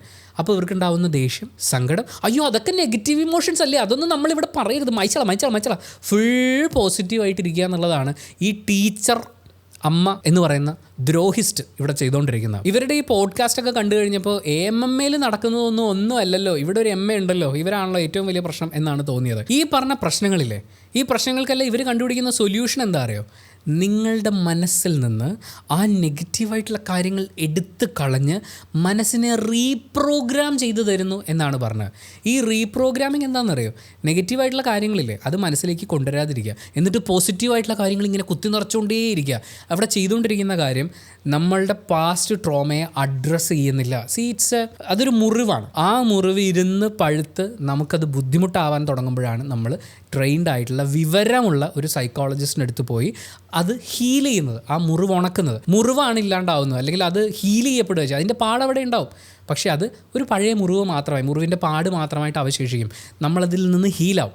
ഇവരിവിടെ ചെയ്യുന്നത് എന്താണെന്ന് വെച്ചാൽ മുറിഞ്ഞ് പഴുത്ത് പുണ്ണ് വന്നുകൊണ്ടിരിക്കുന്ന ഒരു മുറിവിൻ്റെ പുറത്ത് മണ്ണിട്ട് മൂടിയിട്ട് അതിൻ്റെ മുകളിൽ കയറി നിങ്ങൾ ചിരിച്ചുകൊണ്ടിരിക്കും എന്നാണ് പറയുന്നത്. ആ അടിയിലുള്ള മുറിവ് കൂടുതൽ പഴുത്ത് പുറത്തേക്ക് വരുമ്പോൾ അന്ന് നമ്മളെ ഹെൽപ്പ് ചെയ്യാൻ, നമ്മളെ ഏറ്റവും മോശം അവസ്ഥയിലേക്ക് വരുമ്പോൾ ഹെൽപ്പ് ചെയ്യാൻ ഇവരുണ്ടാവില്ല, ഇവർക്കതിന് കഴിയില്ല. അങ്ങനെയുള്ള ഈ പറയുന്ന ദ്രോഹങ്ങളൊക്കെ ചെയ്യുന്ന ഒരാളെയാണ് ഈ പറയുന്ന പോഡ്കാസ്റ്റുകളിൽ കൊണ്ടുവന്നിരുത്തി ഇവരെല്ലാവരും വലിയൊരു സംഭവമാക്കി മാറ്റുന്നത്. അവർ പറയുന്നത് ടോക്സിക് പോസിറ്റിവിറ്റി എന്നൊന്നും ഇല്ലെന്നാണ്. നമ്മൾ ചുമ്മാ AI വെച്ചൊന്ന് സെർച്ച് ചെയ്താൽ പോലും ടോക്സിക് പോസിറ്റിവിറ്റി എന്നൊന്നും ഉണ്ടോ ഇല്ലയോ എന്ന് ചോദിച്ചു കഴിഞ്ഞാൽ അവർ തന്നെ പറയും ടോക്സിക് പോസിറ്റിവിറ്റി എന്ന് പറയുന്നൊരു പ്രയോഗം നിലവിലുണ്ട്. അതൊരു ഔദ്യോഗിക രോഗനിർണയ പദമല്ല. അതായത് നമുക്കിപ്പോൾ പനി ഉണ്ടെന്ന് പറയുന്ന പോലെ, ജലദോഷം ഉണ്ടെന്ന് പറയുന്ന പോലെ ടോക്സിക് പോസിറ്റിവിറ്റി എന്ന് പറയുന്നത് നമുക്ക് ഒരു രോഗനിർണയത്തിന് വേണ്ടി ഉപയോഗിക്കുന്നതല്ല, അതൊരു പ്രയോഗമാണ്. ഒരു വ്യക്തിയുടെ ബുദ്ധിമുട്ടുകൾ, ദുഃഖം, കോപം, ഭയം, പരാജയം തുടങ്ങി യഥാർത്ഥ വികാരങ്ങളെ അംഗീകരിക്കാതെ എപ്പോഴും പോസിറ്റീവായിരിക്കണം എന്ന് നിർബന്ധിക്കുന്ന സമീപനത്തിനെയാണ് ടോക്സിക് പോസിറ്റിവിറ്റി എന്ന് പറയുന്നത്. അതെന്തുകൊണ്ടാണെന്നറിയോ? ഇവരെല്ലാം ഈ പോസിറ്റിവിറ്റി പറയുന്നവരൊക്കെ പറയുന്നത് അപ്പുറത്തെ സൈഡിൽ നെഗറ്റീവായിട്ടുള്ള കുറച്ച് ഇമോഷൻസ് ഉണ്ട്, ഇത് ഉണ്ടാവരുതെന്നാണ്. ഉണ്ടായാൽ തന്നെ അതിനെ കുഴിച്ചു മൂടണം എന്നാണ്. നമ്മളൊരു വികാരം ഉണ്ടാകുന്ന സമയത്ത് അതെന്തിനുണ്ടായി എന്ന് മനസ്സിലാവണം, എന്തുകൊണ്ട് അത് സംഭവിച്ചു എന്ന്. അതിനാദ്യം അങ്ങനൊരു ഇമോഷൻ നമുക്കുണ്ടെന്നുള്ളത് നമ്മൾ അക്നോളജ് ചെയ്യണം. അതെന്തുകൊണ്ട് സംഭവിച്ചു, അതിൻ്റെ റീസൺ എന്താണ്, അവിടെ നമ്മൾ ട്രിഗർ ചെയ്യുന്ന ഫാക്ടർ എന്താണ്, അതിനെ അഡ്രസ്സ് ചെയ്ത് അതിന് സൊല്യൂഷൻ തരാൻ വേണ്ടിയാണ് ഈ ഇമോഷൻ ഇവിടെ ഉണ്ടാകുന്നത്. ഫോർ എക്സാമ്പിൾ, ഈ ടീച്ചർ അമ്മയുടെ വീഡിയോ ഒക്കെ കാണുന്ന സമയത്ത് നമുക്ക് ദേഷ്യം വരും. ടീച്ചർ അമ്മ പറയുന്നത് ദേഷ്യം നെഗറ്റീവ് ഇമോഷനാണ്. അല്ല, ദേഷ്യം എന്ന് പറയുന്നത് ഒരു ഇമോഷനാണ്. ഞാൻ അതിനെ ആദ്യം അക്നോളജ് ചെയ്യും. എനിക്ക് ദേഷ്യം വന്നു. എന്തിന് ദേഷ്യം വന്നു? വേറൊന്നും കൊണ്ടല്ല, ഇവരിവിടെ ഇരുന്ന് വിവരക്കേടുകൾ വിളിച്ചു പറഞ്ഞ് കുറേ മനുഷ്യരുടെ ജീവിതം അപകടത്തിലാക്കുന്ന സമയത്ത് എനിക്ക് ദേഷ്യം വന്നു. അപ്പോൾ എൻ്റെ ദേഷ്യം എന്ന് പറയുന്നത് ഇപ്പുറത്തെ സൈഡിൽ തെറ്റായൊരു കാര്യം നടക്കുന്നു എന്ന് ചിന്തിക്കാൻ വേണ്ടി, അതിനെ റിയാക്ട് ചെയ്യാൻ വേണ്ടിയിട്ടാണ് എനിക്ക് ഇമോഷൻ വന്നത്. ആ ഇമോഷൻ വാലിഡാണ്. നിങ്ങൾക്ക് സങ്കടം വന്നു ഇങ്ങനെ ഇരിക്കും, സങ്കടം, ഭയങ്കര സങ്കടം. അതെന്തിനു വന്ന്? ചിലപ്പോൾ ഇന്ന് നിങ്ങളോട് ആരെങ്കിലും മോശമായി പെരുമാറിയിട്ടുണ്ടാകും. ആ മോശം പെരുമാറ്റത്തിന് ഞാൻ അർഹനല്ല അല്ലെങ്കിൽ അർഹയല്ല എന്ന ചിന്തയുടെ പുറത്താണ് എനിക്ക് സങ്കടം വരുന്നത്. ഞാനൊരു പരീക്ഷയിൽ തോറ്റു എന്ന് പറയുന്ന ഫാക്റ്റ് അവിടെയുണ്ട്. ഞാൻ നന്നായി ശ്രമിച്ചിരുന്നു അല്ലെങ്കിൽ ശ്രമിക്കാമായിരുന്നു എന്ന് പറയുന്ന ഒരു വിഷമത്തിൻ്റെ പുറത്താണ് ആ സങ്കടമാണ് ഇവിടെ റിഫ്ലക്റ്റ് ആവുന്നത്. അപ്പോൾ എൻ്റെ സൊല്യൂഷൻ എന്താണ്? എനിക്കത് നന്നായി അറ്റൻഡ് ചെയ്യണം, അപ്പം നന്നായി പഠിക്കണം. അങ്ങനെ പഠിക്കാൻ നമ്മളെ പ്രേരിപ്പിക്കുന്ന ഒരു വിഷമമാണ് ഇവിടെ ഉണ്ടാകുന്നത്. ഇവിടെ വിഷമമേ ഇല്ല എന്ന് പറഞ്ഞ് മായ്ക്കാൻ പോയി കഴിഞ്ഞാൽ ആ സങ്കടം അവിടെ കിടക്കും. അടുത്തൊരു ദേഷ്യം വരും, അതിനെ നിങ്ങൾ സപ്രസ് ചെയ്യും. അടുത്ത ഇമോഷൻ വരും, സപ്രസ് ചെയ്യും. ഈ സപ്രസ് ചെയ്ത് വെക്കുന്ന ഇമോഷൻസ് ഒരുമിച്ച് വളരെ മോശമായി ഒരു ദിവസം പൊട്ടിത്തെറിക്കും. നിങ്ങൾ ഏതൊരു വിവരവും വിദ്യാഭ്യാസമുള്ള സൈക്കോളജിസ്റ്റിന് എടുത്തും പൊക്കോളൂ, ഓൾ ഇമോഷൻസ് ആർ വാലിഡ്. നിങ്ങൾക്കൊരു ഇമോഷൻ ഉണ്ടായി, ദേഷ്യം വന്നു, സങ്കടം വന്നു, ഭയങ്കര നിരാശ വന്നു, നഷ്ടബോധം വന്നു. എൻ്റെ അച്ഛൻ മരിച്ചു, എനിക്ക് നിരാശയും നഷ്ടബോധവും തോന്നുന്നു. എൻ്റെ അച്ഛൻ ഇപ്പം മരിക്കരുതായിരുന്നു, എനിക്കത് വേണമായിരുന്നു, ഇത് വേണമായിരുന്നു. ആ നിരാശയും സങ്കടവും വാലിഡാണോ? അത് നെഗറ്റീവ് ഇമോഷനാക്കി മാറ്റരുത്. ആ സങ്കടം കരഞ്ഞു തീർക്കാൻ പറ്റുമെങ്കിൽ കരഞ്ഞു തീർക്കുക. ഇനി ഏത് രീതിയിലാണോ നമ്മളിൽ നിന്ന് ആ ഇമോഷൻ പുറത്തേക്ക് പോകുന്നത്, ലെറ്റ് ഇറ്റ് ഗോ. അതിനെ നമ്മൾ അക്നോളജ് ചെയ്യുക. അങ്ങനെ ഒരു ഇമോഷൻ എനിക്കുണ്ടായി, അത് വാലിഡാണ്. എന്നിട്ട് ആ ഇമോഷനെ നമ്മൾ ലേബൽ ചെയ്യുകയും ഡീൽ ചെയ്യുകയും ചെയ്ത് ആ ഇമോഷനെ റെഗുലേറ്റ് ചെയ്യാനാണ് പഠിക്കേണ്ടത്. നിങ്ങൾക്ക് ദേഷ്യം വരുമ്പോൾ ദേഷ്യം കൊണ്ട് നിങ്ങൾ കൂടുതൽ പ്രശ്നങ്ങൾ ഉണ്ടാക്കുന്നുണ്ടെങ്കിൽ നിങ്ങളുടെ ദേഷ്യം എന്ന് പറയുന്ന ഇമോഷനെ റെഗുലേറ്റ് ചെയ്യണം, അല്ലാതെ അതിനെ സപ്രസ് ചെയ്യല്ല വേണ്ടത്. ഈ റെഗുലേഷൻ എന്ന് പറയുന്നതാണ് വിവരമുള്ള ആൾക്കാർ, സൈക്കോളജിസ്റ്റുകളും സൈക്യാട്രിസ്റ്റുകളും ഒക്കെ നമ്മളെ പഠിപ്പിക്കുന്നത്. അല്ലാതെ അത് കുഴിച്ചിടാനല്ല. നിങ്ങളുടെ ഒരു ഇമോഷനും ഇവർ ഈ ചെയ്യുന്നത് എന്താണെന്ന് വെച്ച് കഴിഞ്ഞാൽ ആളുകളുടെ ഇമോഷനെ ഇൻവാലിഡേറ്റ് ചെയ്യുകയാണ്. ഇങ്ങനൊരു സാധനം ഇല്ല, നിങ്ങളുടെ കുറ്റമാണ്.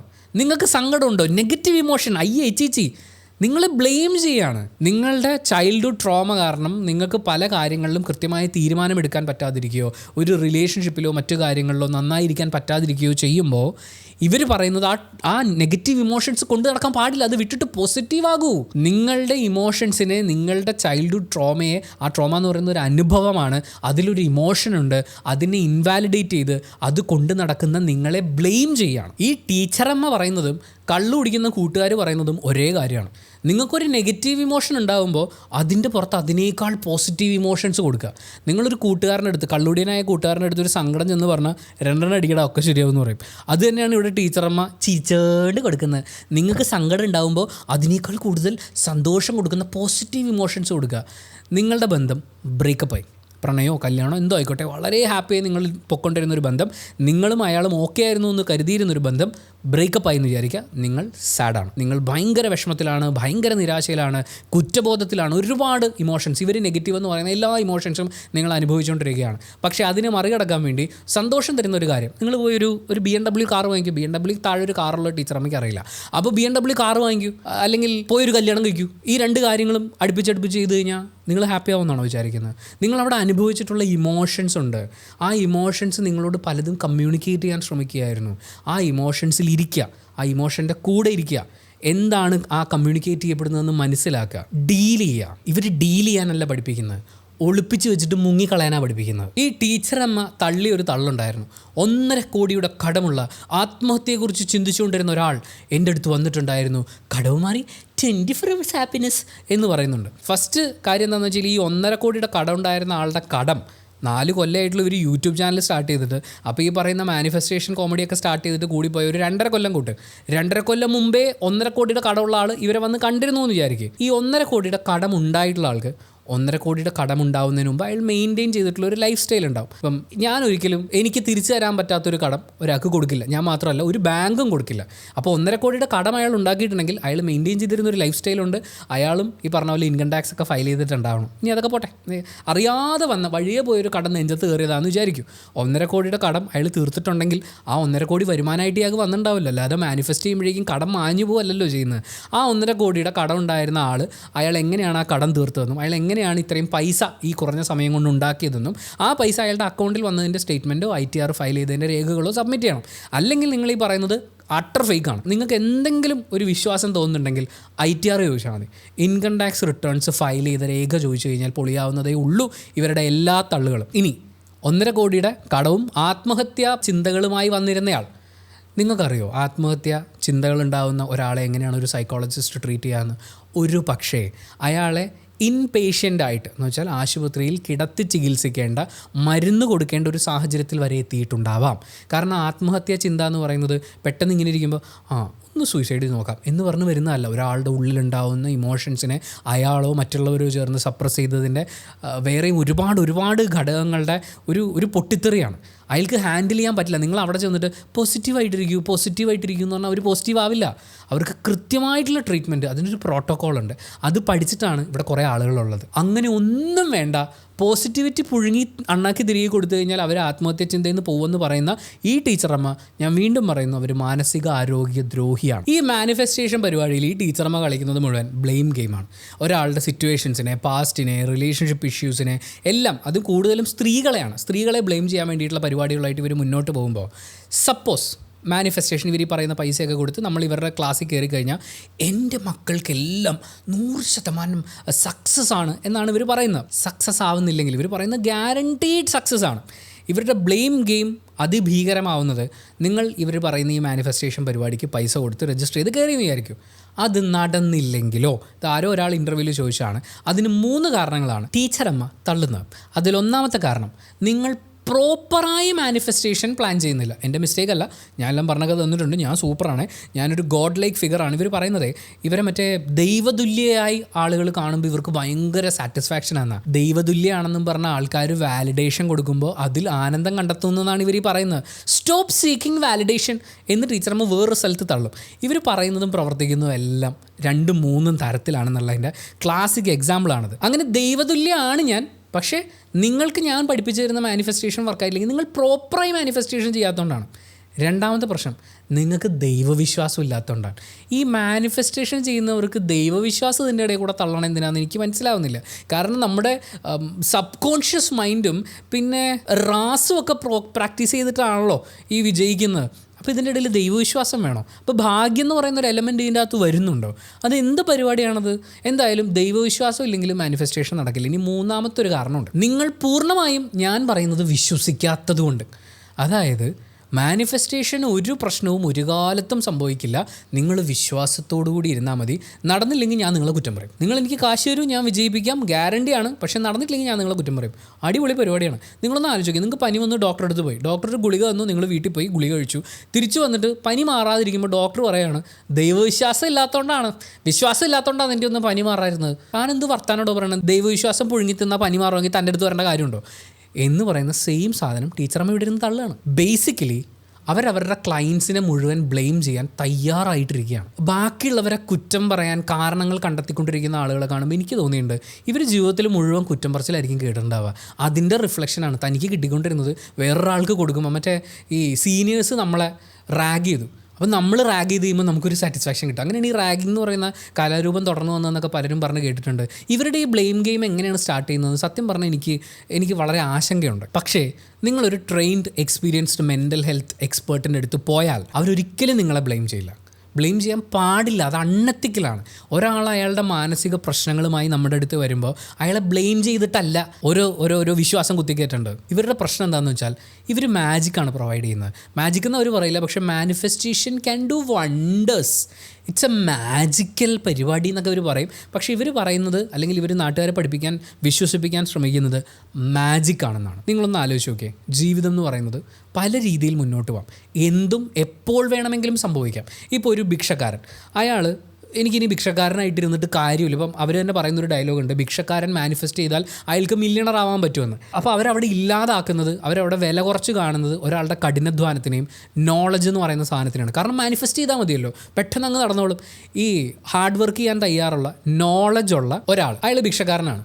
4 ദിവസം അയാൾ ഭിക്ഷയ്ക്ക് ഇരിക്കുന്നപ്പോൾ കിട്ടുന്ന പൈസയിൽ നിന്ന് അത്യാവശ്യം കുറച്ച് ഭക്ഷണം കഴിക്കാനുള്ള പൈസ എടുത്ത് ബാക്കി പൈസ സേവ് ചെയ്താൽ അയാൾക്ക് ഒരു ദിവസം മാർക്കറ്റിൽ പോയി കുറച്ച് പച്ചക്കറി വില കുറച്ച് വാങ്ങിച്ചിട്ട്, വെളുപ്പിന് പോയി വില പേശി വാങ്ങിച്ചിട്ട്, ഒരു ചെറിയ കത്തിയും കൂടി വാങ്ങിച്ച് അത് അരിഞ്ഞ് ചെറിയ ചെറിയ പാത്രങ്ങളിലാക്കിയിട്ട് കട്ട് വെജിറ്റബിൾസ് എന്ന് പറഞ്ഞിട്ട് മാർക്കറ്റിൻ്റെ പുറത്തിരുന്ന് അയാൾക്ക് കച്ചവടം ചെയ്യാം.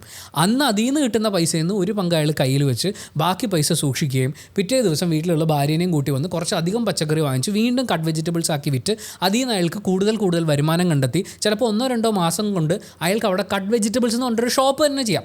പക്ഷേ അയാൾക്ക് അവിടെ നോളജ് വേണം, ഹാർഡ് വർക്ക് ചെയ്യാനുള്ള മനസ്സ് വേണം.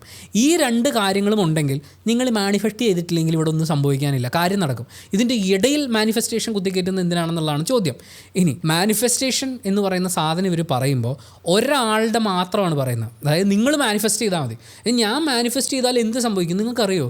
ഒരു റിലേഷൻഷിപ്പ് ഉണ്ടാക്കാൻ, അതായത് നിങ്ങൾക്കൊരു പെൺകുട്ടിയെ ഇഷ്ടമാണെങ്കിൽ ആ പെൺകുട്ടിയെ നിങ്ങളിലേക്ക് അട്രാക്റ്റ് ചെയ്യാൻ പറ്റും എന്ന് വരെ ഈ വൃത്തികെട്ടവന്മാർ പറഞ്ഞുകൊണ്ട് നടക്കുന്നുണ്ട്. ആ പെൺകുട്ടി കല്യാണം കഴിഞ്ഞ് 2 പിള്ളേരുള്ളതാണെങ്കിലോ? അപ്പോൾ എക്സ്റ്റേണൽ ഫാക്ടേഴ്സിന് ഇവിടെ വിലയില്ലേ? ഉണ്ടാവണം. പക്ഷേ മാനിഫെസ്റ്റേഷൻ എന്ന് പറയുന്ന പരിപാടിയിൽ ഒരു വ്യക്തിയെ മാത്രമാണ് ഇവർ ഫോക്കസ് ചെയ്യുന്നത്, എക്സ്റ്റേണൽ ഫാക്ടേഴ്സ് ഇല്ല. നിങ്ങൾ കൈയും കാലും തളർന്നു കിടക്കുന്ന ഒരാളാണെന്നുണ്ടെങ്കിൽ നിങ്ങൾ മാനിഫെസ്റ്റ് ചെയ്താൽ എണീറ്റ് കിടക്കാൻ പറ്റുമെന്നാണ് പറയുന്നത്. നിങ്ങൾ ആ കിടക്കുന്ന സിറ്റുവേഷനുണ്ട്, ചികിത്സയുണ്ട്, നിങ്ങളുടെ ആരോഗ്യാവസ്ഥയുണ്ട്, സാമ്പത്തിക അവസ്ഥയുണ്ട്, സാമൂഹ്യ അവസ്ഥയുണ്ട്. ഇതൊന്നും മാനിഫെസ്റ്റേഷൻകാർക്കില്ല. ഇപ്പം നമ്മൾ നേരത്തെ പറഞ്ഞ ആ കച്ചവടം ചെയ്യാൻ ഇറങ്ങി പുറപ്പെട്ട ഭിക്ഷക്കാരൻ 2-3 ദിവസം അയാൾ കട്ട് വെജിറ്റബിൾസ് ഒക്കെ വിറ്റു. ഇത് മനസ്സിലാക്കിയ തൊട്ടപ്പുറത്തുള്ള സൂപ്പർ മാർക്കറ്റിൻ്റെ മുതലാളി അയാൾ സ്വന്തമായി 2 സ്റ്റാഫിനെ വെച്ച് അവർക്ക് ഗ്ലൗസും കൊടുത്തിട്ട് ഞങ്ങളിവിടെ വളരെ ഹൈജീനായിട്ടുള്ള കട്ട് വെജിറ്റബിൾസ് കൊടുക്കുന്നു എന്ന് പറഞ്ഞാൽ 3-1 പിച്ചക്കാരൻ്റെ കട പൂട്ടിപ്പോവും. ആ എക്സ്റ്റേണൽ ഫാക്ടർ മാനിഫെസ്റ്റേഷൻകാരൻ അറിയില്ല. അപ്പോൾ എൻ്റെ കട പൂട്ടിപ്പോയി എൻ്റെ ടീച്ചറമ്മ എന്ന് പറഞ്ഞ് ഈ ഭിക്ഷക്കാരൻ ചെല്ലുമ്പോൾ ടീച്ചറമ്മ പറയും നിങ്ങൾ വിശ്വസിക്കാത്തതുകൊണ്ടാണ്. എൻ്റെ മിസ്റ്റേക്ക് അല്ല. കാരണം അവർക്കിത് എടുക്കാൻ പറ്റില്ല, അവർക്ക് ബ്ലെയിം എടുക്കാൻ പറ്റില്ല, ബാക്കിയുള്ളവർ ബ്ലെയിം ചെയ്യണം. Without action, knowledge and time നിങ്ങൾക്കൊരു മാജിക്കും നിങ്ങളുടെ ജീവിതത്തിലോ കരിയറിലോ ഉണ്ടാക്കാൻ പറ്റില്ല. നോളജും ടൈമും ആക്ഷനും ഉണ്ടെങ്കിൽ നിങ്ങൾക്കൊരു കാര്യം നടത്തിയെടുക്കാൻ പറ്റും. പൃഥ്വിരാജ് സക്സസ് ആവുന്നത് അങ്ങനെയാണ്. അയാൾക്ക് നോളജ് ഉണ്ടായിരുന്നു, അയാൾ ടൈം എടുത്തു, അയാൾ ആക്ഷൻ ഇട്ടു, അയാൾ മാനിഫെസ്റ്റ് ചെയ്യാൻ അയാൾക്കൊരു ഗോൾ ഉണ്ടായിരുന്നു. അയാൾ എല്ലാ ദിവസവും രാവിലെ എണീറ്റ് you are powerful, you are confident, നിന്നെ കൊണ്ട് പറ്റും, നീ സൂപ്പർ സ്റ്റാർ എന്ന് പറയല്ല ചെയ്തത്. അയാൾക്ക് ഫെയിലിയർ ഉണ്ടാവുന്നുണ്ട്. 8 നിലയിൽ പൊട്ടുന്ന പടങ്ങളുണ്ട്, എയറിൽ നിർത്തി ട്രോൾ ചെയ്യുന്ന ആൾക്കാരുണ്ട്. പക്ഷേ അയാൾ കൺസിസ്റ്റൻ്റ് ആയിട്ട് വർക്ക് ചെയ്തു. അയാളുടെ നോളജ് അയാൾ കൂട്ടി കൊണ്ടുവന്നു. അയാൾ ഈ പറയുന്ന ആഗ്രഹങ്ങൾ ഉണ്ടായിരുന്ന സമയത്തെ പൃഥ്വിരാജ് അല്ല ഇപ്പോൾ. വേൾഡ് സിനിമയിൽ നടക്കുന്ന കാര്യങ്ങളെക്കുറിച്ചും അപ്ഡേറ്റ് ആയിക്കൊണ്ടിരിക്കുന്ന പുതിയ ടെക്നോളജിയെക്കുറിച്ച് അറിയാനുള്ള അയാളുടെ അദമ്യമായ ആഗ്രഹമൊക്കെയാണ് അയാളെ സക്സസ് ആകുന്നത്. നിങ്ങൾ മാനിഫെസ്റ്റ് ചെയ്തില്ലെങ്കിലും നോളജും ടൈമും ആക്ഷനും ഉണ്ടെങ്കിൽ നിങ്ങൾ സക്സസ് ആവും. പിന്നെ എന്തിനാണ് ഇതിൻ്റെ ഇടയിൽ ഒരു സ്യൂഡോ സയൻസ് നിങ്ങൾ കുത്തിക്കയറ്റുന്നത്? സുജിത് ഭക്തൻ്റെ പോഡ്കാസ്റ്റിൽ പുള്ളി ചോദിക്കുന്ന ഒരു ചോദ്യമുണ്ട്. സ്ഥിരമായി ലോട്ടറി അടിക്കാൻ എന്ന് പറഞ്ഞിട്ട് ഇവരുടെ ചാനലിലൊരു വീഡിയോ ഉണ്ട്. ഏതാണ്ട് 8 ലക്ഷം വ്യൂ ഉള്ളൊരു വീഡിയോ ആണ്. ഒരുപാട് ആൾക്കാർ കയറി നോക്കുന്നൊരു വീഡിയോ. അപ്പം ലോട്ടറി അടിക്കാൻ മാനിഫെസ്റ്റേഷൻ കൊണ്ട് പറ്റുമോ എന്ന് ചോദിക്കുമ്പോൾ ഇവർ ആദ്യം എടുത്ത വഴിക്ക് പറഞ്ഞാൽ എന്താ അറിയോ? അത് ചുമ്മാ കണ്ടൻറ്റിന് വേണ്ടി ഒരു വീഡിയോ ചെയ്താൽ. പക്ഷേ ടെക്നിക്കൊക്കെ കൃത്യമായിട്ട് ചെയ്ത് കഴിഞ്ഞാൽ നിങ്ങൾക്ക് ലോട്ടറി അടിക്കും എന്നാണ്. എന്നാൽ പിന്നെ ഈ ടീച്ചർ അമ്മയ്ക്ക് ഈ മൾട്ടി മില്യണറും ബില്യണറും ഒക്കെ ആവാൻ വേണ്ടിയിട്ട് ലോട്ടറി അട്രാക്ട് ചെയ്താൽ പോരായിരുന്നു? ഈ നാട്ടുകാരുടെ മെൻ്റൽ ഹെൽത്ത് അവതാളത്തിലാക്കേണ്ട വല്ല കാര്യമുണ്ടോ? ഇവിടെ സംഭവത്തിലുള്ളൂ. നിങ്ങൾ ലോട്ടറി എടുത്തുകൊണ്ടേയിരിക്കുകയാണ്, നിങ്ങൾ മാനിഫെസ്റ്റ് ചെയ്തുകൊണ്ടേയിരിക്കുന്നു, ലോട്ടറി എടുത്തുകൊണ്ടേയിരിക്കുന്നു. എപ്പോഴെങ്കിലും ചിലപ്പോൾ അടിക്കാം. അതിപ്പോൾ നിങ്ങൾ മാനിഫെസ്റ്റ് ചെയ്തില്ലെങ്കിലും എപ്പോഴെങ്കിലും അടിക്കാം. ഇത് മാനിഫെസ്റ്റേഷൻ കൊണ്ട് പറ്റും എന്ന് പറഞ്ഞ് ഒരു സ്യൂഡോ സയൻസിനെ പരമാവധി ആളുകളിലേക്ക് എത്തിക്കുകയാണ് ഇവർ ചെയ്യുന്നത്. ഈ കുറച്ച് നാൾ മുമ്പൊക്കെ നമ്മൾ നോക്കിക്കഴിഞ്ഞാൽ ഇൻസ്റ്റാഗ്രാമിൽ കുറച്ച് ആൾക്കാർ ഭയങ്കര എസ്തെറ്റിക് ബാക്ക്ഗ്രൗണ്ടൊക്കെ ഇട്ടിട്ട് വന്നിട്ടാണ് മാനിഫെസ്റ്റേഷൻ എന്ന് പറഞ്ഞ് മെഴുകുതിരിയും കത്തിച്ച് ഈ പരിപാടിയൊക്കെ ഇട്ടിരുന്നുകൊണ്ടിരുന്നത്. ഇപ്പോൾ എന്താണെന്ന് വെച്ച് കഴിഞ്ഞാൽ ഈ ടീച്ചറമ്മ ചെയ്യുന്നത് എന്താണെന്ന് വെച്ചാൽ ഇതിനെ ഒരു പലചരക്ക് കടയായിട്ട് മാറ്റി. അതായത് ആർക്കും വന്ന് കയറി വളരെ സക്സസ് ആവാൻ പറ്റും എന്ന് പറയുന്ന രീതിയിൽ ഇതിനെ ജനകീയമാക്കുക എന്ന് പറയുന്നൊരു ദ്രോഹമാണ് ഇവർ ചെയ്യുന്നത്. കാരണം വളരെ വൾണറബിൾ ആയിട്ടുള്ള ഫിസിക്കലി, മെൻ്റലി, ഫിനാൻഷ്യലി ഒക്കെ വളരെ വൾണറബിൾ ആയിട്ടുള്ള സ്റ്റേജിൽ നിൽക്കുന്ന, എൻ്റെ ജീവിതം എന്താ ഇങ്ങനെ പോകുന്നതെന്ന് നിരാശപ്പെട്ടിരിക്കുന്ന ആളുകളെ മുഴുവൻ വല വീശി പിടിച്ച് നിങ്ങളെല്ലാം ഇങ്ങോട്ട് പോകുന്നോളൂ, പരിപാടി മുഴുവൻ ഞാൻ ശരിയാക്കി തരാം എന്നാണ് ഇവർ പറയുന്നത്. അങ്ങനെയല്ല വേണ്ടത്. ഞാനിപ്പോൾ ഇവരുടെ ഹസ്ബൻഡിനെ വിളിച്ചിട്ട് ലൈഫ് കോച്ച് ആവാൻ വേണ്ടിയിട്ടുള്ള കോച്ചിങ് ക്ലാസ് എൻ്റെ +2 പാസ്സായിട്ടില്ലാത്ത ഭാര്യയ്ക്ക് വേണ്ടിയാണ്, അവർക്ക് പഠിക്കാൻ മടിയാണെന്ന് പറഞ്ഞപ്പോൾ പുള്ളി പറഞ്ഞത്, നിങ്ങൾ 1 മാസത്തെ ക്ലാസ് അറ്റൻഡ് ചെയ്യൂ, അത് കഴിയുമ്പോൾ നിങ്ങൾ പ്ലാറ്റിനത്തിലേക്ക് വരും, ഭാര്യയുടെ മെൻ്റൽ ഇഷ്യൂസ് മുഴുവനായിട്ട് മാറും. എന്നാൽ ആ പെങ്കൊച്ചിനോട് +2 ഒന്ന് പാരലായിട്ട് എഴുതി പാസ്സാവാൻ നോക്കൂ, ഒരു ഗ്രാജുവേഷൻ എടുക്കൂ, ജോലി അപ്ഗ്രേഡ് ചെയ്യാൻ നോക്കൂ, കിട്ടുന്ന പൈസ നിങ്ങൾ കൃത്യമായിട്ട് സേവ് ചെയ്യൂ. ഇതൊന്നല്ല, വെൽക്കം മക്കളേ എന്ന് പറയാനാണ് പറയുന്നത്. കാരണം പുള്ളി പറയുന്നത് ഇവിടെ ലൈഫ് കോച്ചിങ്ങിന് ഭയങ്കര സ്കോപ്പാണെന്നാണ്. നിങ്ങളൊന്ന് ആലോചിച്ച് നോക്കി, രാവിലെ എണീറ്റ് യൂട്യൂബിലൊരു വീഡിയോ ഇടുക, മക്കൾ മുഴുവൻ വരുന്നു, കാശ് തരുന്നു, അടിപൊളി. നിങ്ങൾ ശരിക്കും ഇവരുടെ ഈ ദുരന്തം വർത്താനങ്ങളൊക്കെ കേൾപ്പിക്കണമെന്നുണ്ട്. ഞാനും ശ്രുതി മാറി വിളിച്ചതിൻ്റെ കുറേ റെക്കോർഡിങ്സ് നമ്മുടെ കയ്യിൽ ഇരിപ്പുണ്ട്.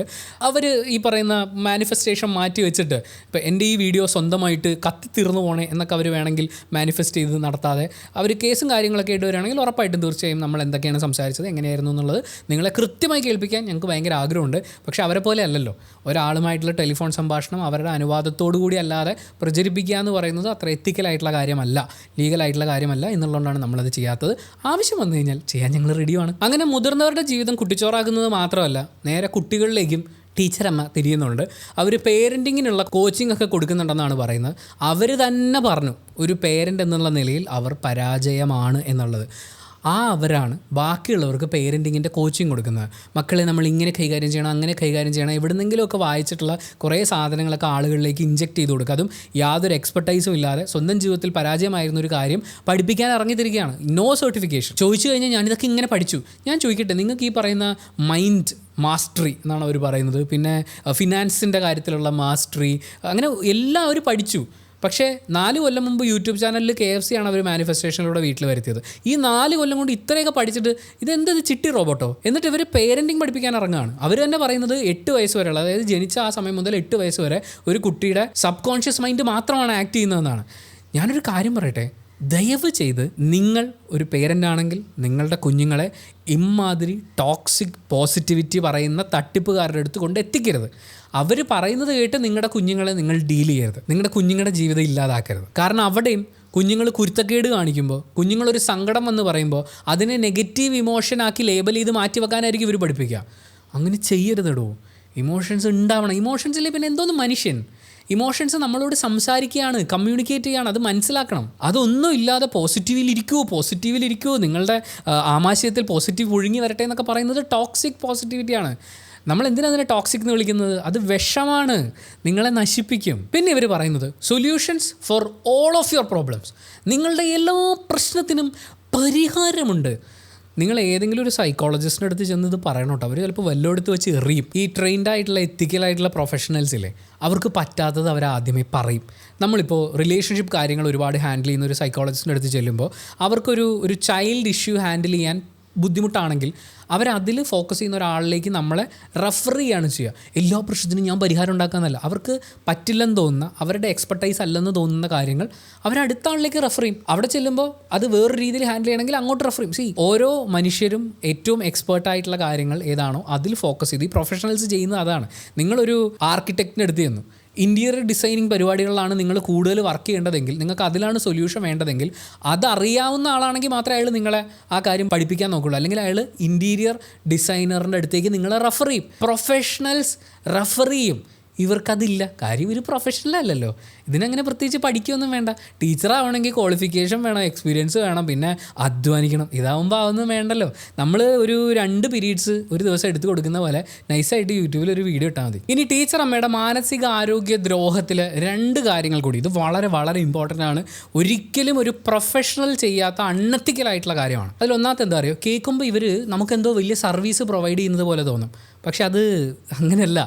24 hours എന്ത് പ്രശ്നം ഉണ്ടെങ്കിലും നമുക്ക് വിളിക്കാം അവരെ എന്നുള്ളതാണ്. അതുപോലെ ലൈഫ് ലോങ് സപ്പോർട്ട് തരുന്നു എന്നുള്ളത്. നിങ്ങളെ ഒന്നിനും എക്യുപ്ഡ് ആക്കാതെ അവരുടെ അടിമയാക്കി, അതായത് നിങ്ങൾക്ക് വേണ്ടി അവരാണ് തീരുമാനം എടുക്കുന്നത്. നിങ്ങൾ ഏത് ഇമോഷൻ സ്വീകരിക്കണം, ഏത് സമയത്ത് ഏത് കാര്യം ചെയ്യണം. അതായത് രാവിലെ നമ്മൾ വിളിക്കും, യോഗയും പരിപാടിയൊക്കെ തരും. അത് കഴിഞ്ഞിട്ട് പോസിറ്റീവായിട്ട് നമ്മൾ അഫർമേഷൻ ചെയ്യണം. പിന്നെ നമ്മൾ എഴുതിക്കൊണ്ടിരിക്കണം, നെഗറ്റീവ് ഇമോഷൻ എടുക്കരുത് എന്ന് നമ്മുടെ ജീവിതത്തിൽ അവർ തീരുമാനം എടുക്കുകയാണ്. അത് നമ്മളെ കൊണ്ട് ചെയ്യിപ്പിക്കുകയാണ്. ചെയ്തിട്ടില്ലെങ്കിൽ നിങ്ങൾ വിശ്വസിച്ചിട്ടില്ല, ഒന്നും നടക്കില്ല. പറയണതൊക്കെ ചെയ്യണം. അപ്പം നമ്മുടെ ജീവിതത്തിലെ ഡിസിഷൻ അവരെടുത്തുകൊണ്ടിരിക്കുകയാണ്. ആജീവനാന്തം നമ്മൾ അവരെ ഡിപ്പെൻഡ് ചെയ്യുക. ആജീവനാന്തം എന്ന് പറഞ്ഞാൽ അവർ ജീവിക്കുന്നവരെയുള്ള ലൈഫ് ടൈം സപ്പോർട്ടേ ഉള്ളൂ. അവരെ ഡിപ്പെൻഡ് ചെയ്ത് നമ്മൾ ജീവിക്കുക എന്നുള്ളത്. നമുക്ക് എന്ത് പ്രശ്നം ഉണ്ടെങ്കിലും അപ്പം ടീച്ചർമാർ വേണം, അപ്പം അവർ വിളിക്കണം. എപ്പോൾ വിളിച്ചാലും അവർ നമുക്ക് ഫോൺ എടുത്തിട്ട് ഉപദേശം തരും, നമ്മളത് ചെയ്യണം എന്ന് പറയുമ്പോൾ നമ്മളെ ജീവിക്കാൻ എക്യുപ്ഡ് ആക്കുന്നില്ല എന്നുള്ളതാണ്. നമ്മുടെ അച്ഛനമ്മമാർ പോലും, അവർ പറയുന്ന ടീച്ചറമ്മ സ്ക്വയറാണല്ലോ, അച്ഛനമ്മമാർ പോലും ഒരു പ്രായം വരെ നമ്മളെ വളർത്തുന്നത്, പേരൻ്റ് ചെയ്യുന്നത് നമ്മളെ എക്യുപ്ഡ് ആക്കാനാണ്, ഈ ലോകത്ത് ജീവിക്കാൻ തയ്യാറാക്കിക്കുക എന്നാണ്. പക്ഷേ നമ്മുടെ ജീവിതത്തിൽ സംഭവിച്ചിട്ടുള്ള ചില മൊമെൻറ്റ്സ്, അതുണ്ടാക്കിയിട്ടുള്ള മുറിവുകൾ കാരണം നമ്മൾ എക്യുപ്ഡ് ആണോ എന്ന് നമുക്ക് തന്നെ സംശയം തോന്നുന്ന പോലത്തെ സാഹചര്യങ്ങളുണ്ടാകും. അവിടെ വീണ്ടും നമ്മൾ എക്യുപ്ഡ് ആണെന്ന് നമ്മളെ ബോധിപ്പിക്കാൻ വേണ്ടി, നമ്മളെ തയ്യാറാക്കാൻ വേണ്ടിയിട്ടാണ് ട്രെയിൻഡ് പ്രൊഫഷണൽസ് ആയിട്ടുള്ള സൈക്കോളജിസ്റ്റുകളും സൈക്യാട്രിസ്റ്റുകളും ഒക്കെ ഉള്ളത്. അപ്പോൾ ടീച്ചറമ്മ വന്നിട്ട് പറയാണ്, ഫുൾ ടൈം ഞാനുണ്ടാവും, എന്ത് കാര്യത്തിനും നിങ്ങൾക്ക് എന്നെ വിളിക്കാം, നിങ്ങൾ എന്നിൽ ഡിപ്പെൻഡൻ്റ് ആയിരിക്കൂ. നമ്മളെ ജീവിക്കാൻ, ഇൻഡിപെൻഡൻ്റായി മുന്നോട്ട് പോകാൻ അനുവദിക്കുന്നില്ല എന്നുള്ളത് ടീച്ചറമ്മയുടെ ദ്രോഹങ്ങളിൽ വളരെ പ്രധാനപ്പെട്ട ഒന്നാണ്. മറ്റൊന്ന്, അവരുണ്ടാക്കുന്ന പേഴ്സണൽ കണക്റ്റാണ്, അല്ലെങ്കിൽ പേഴ്സണൽ ബോണ്ടിങ് ആണ്. ഒരു സൈക്കോളജിസ്റ്റും ഒരു സൈക്യാട്രിസ്റ്റും പേഴ്സണൽ റിലേഷൻഷിപ്പ് ബിൽഡ് ചെയ്യില്ല.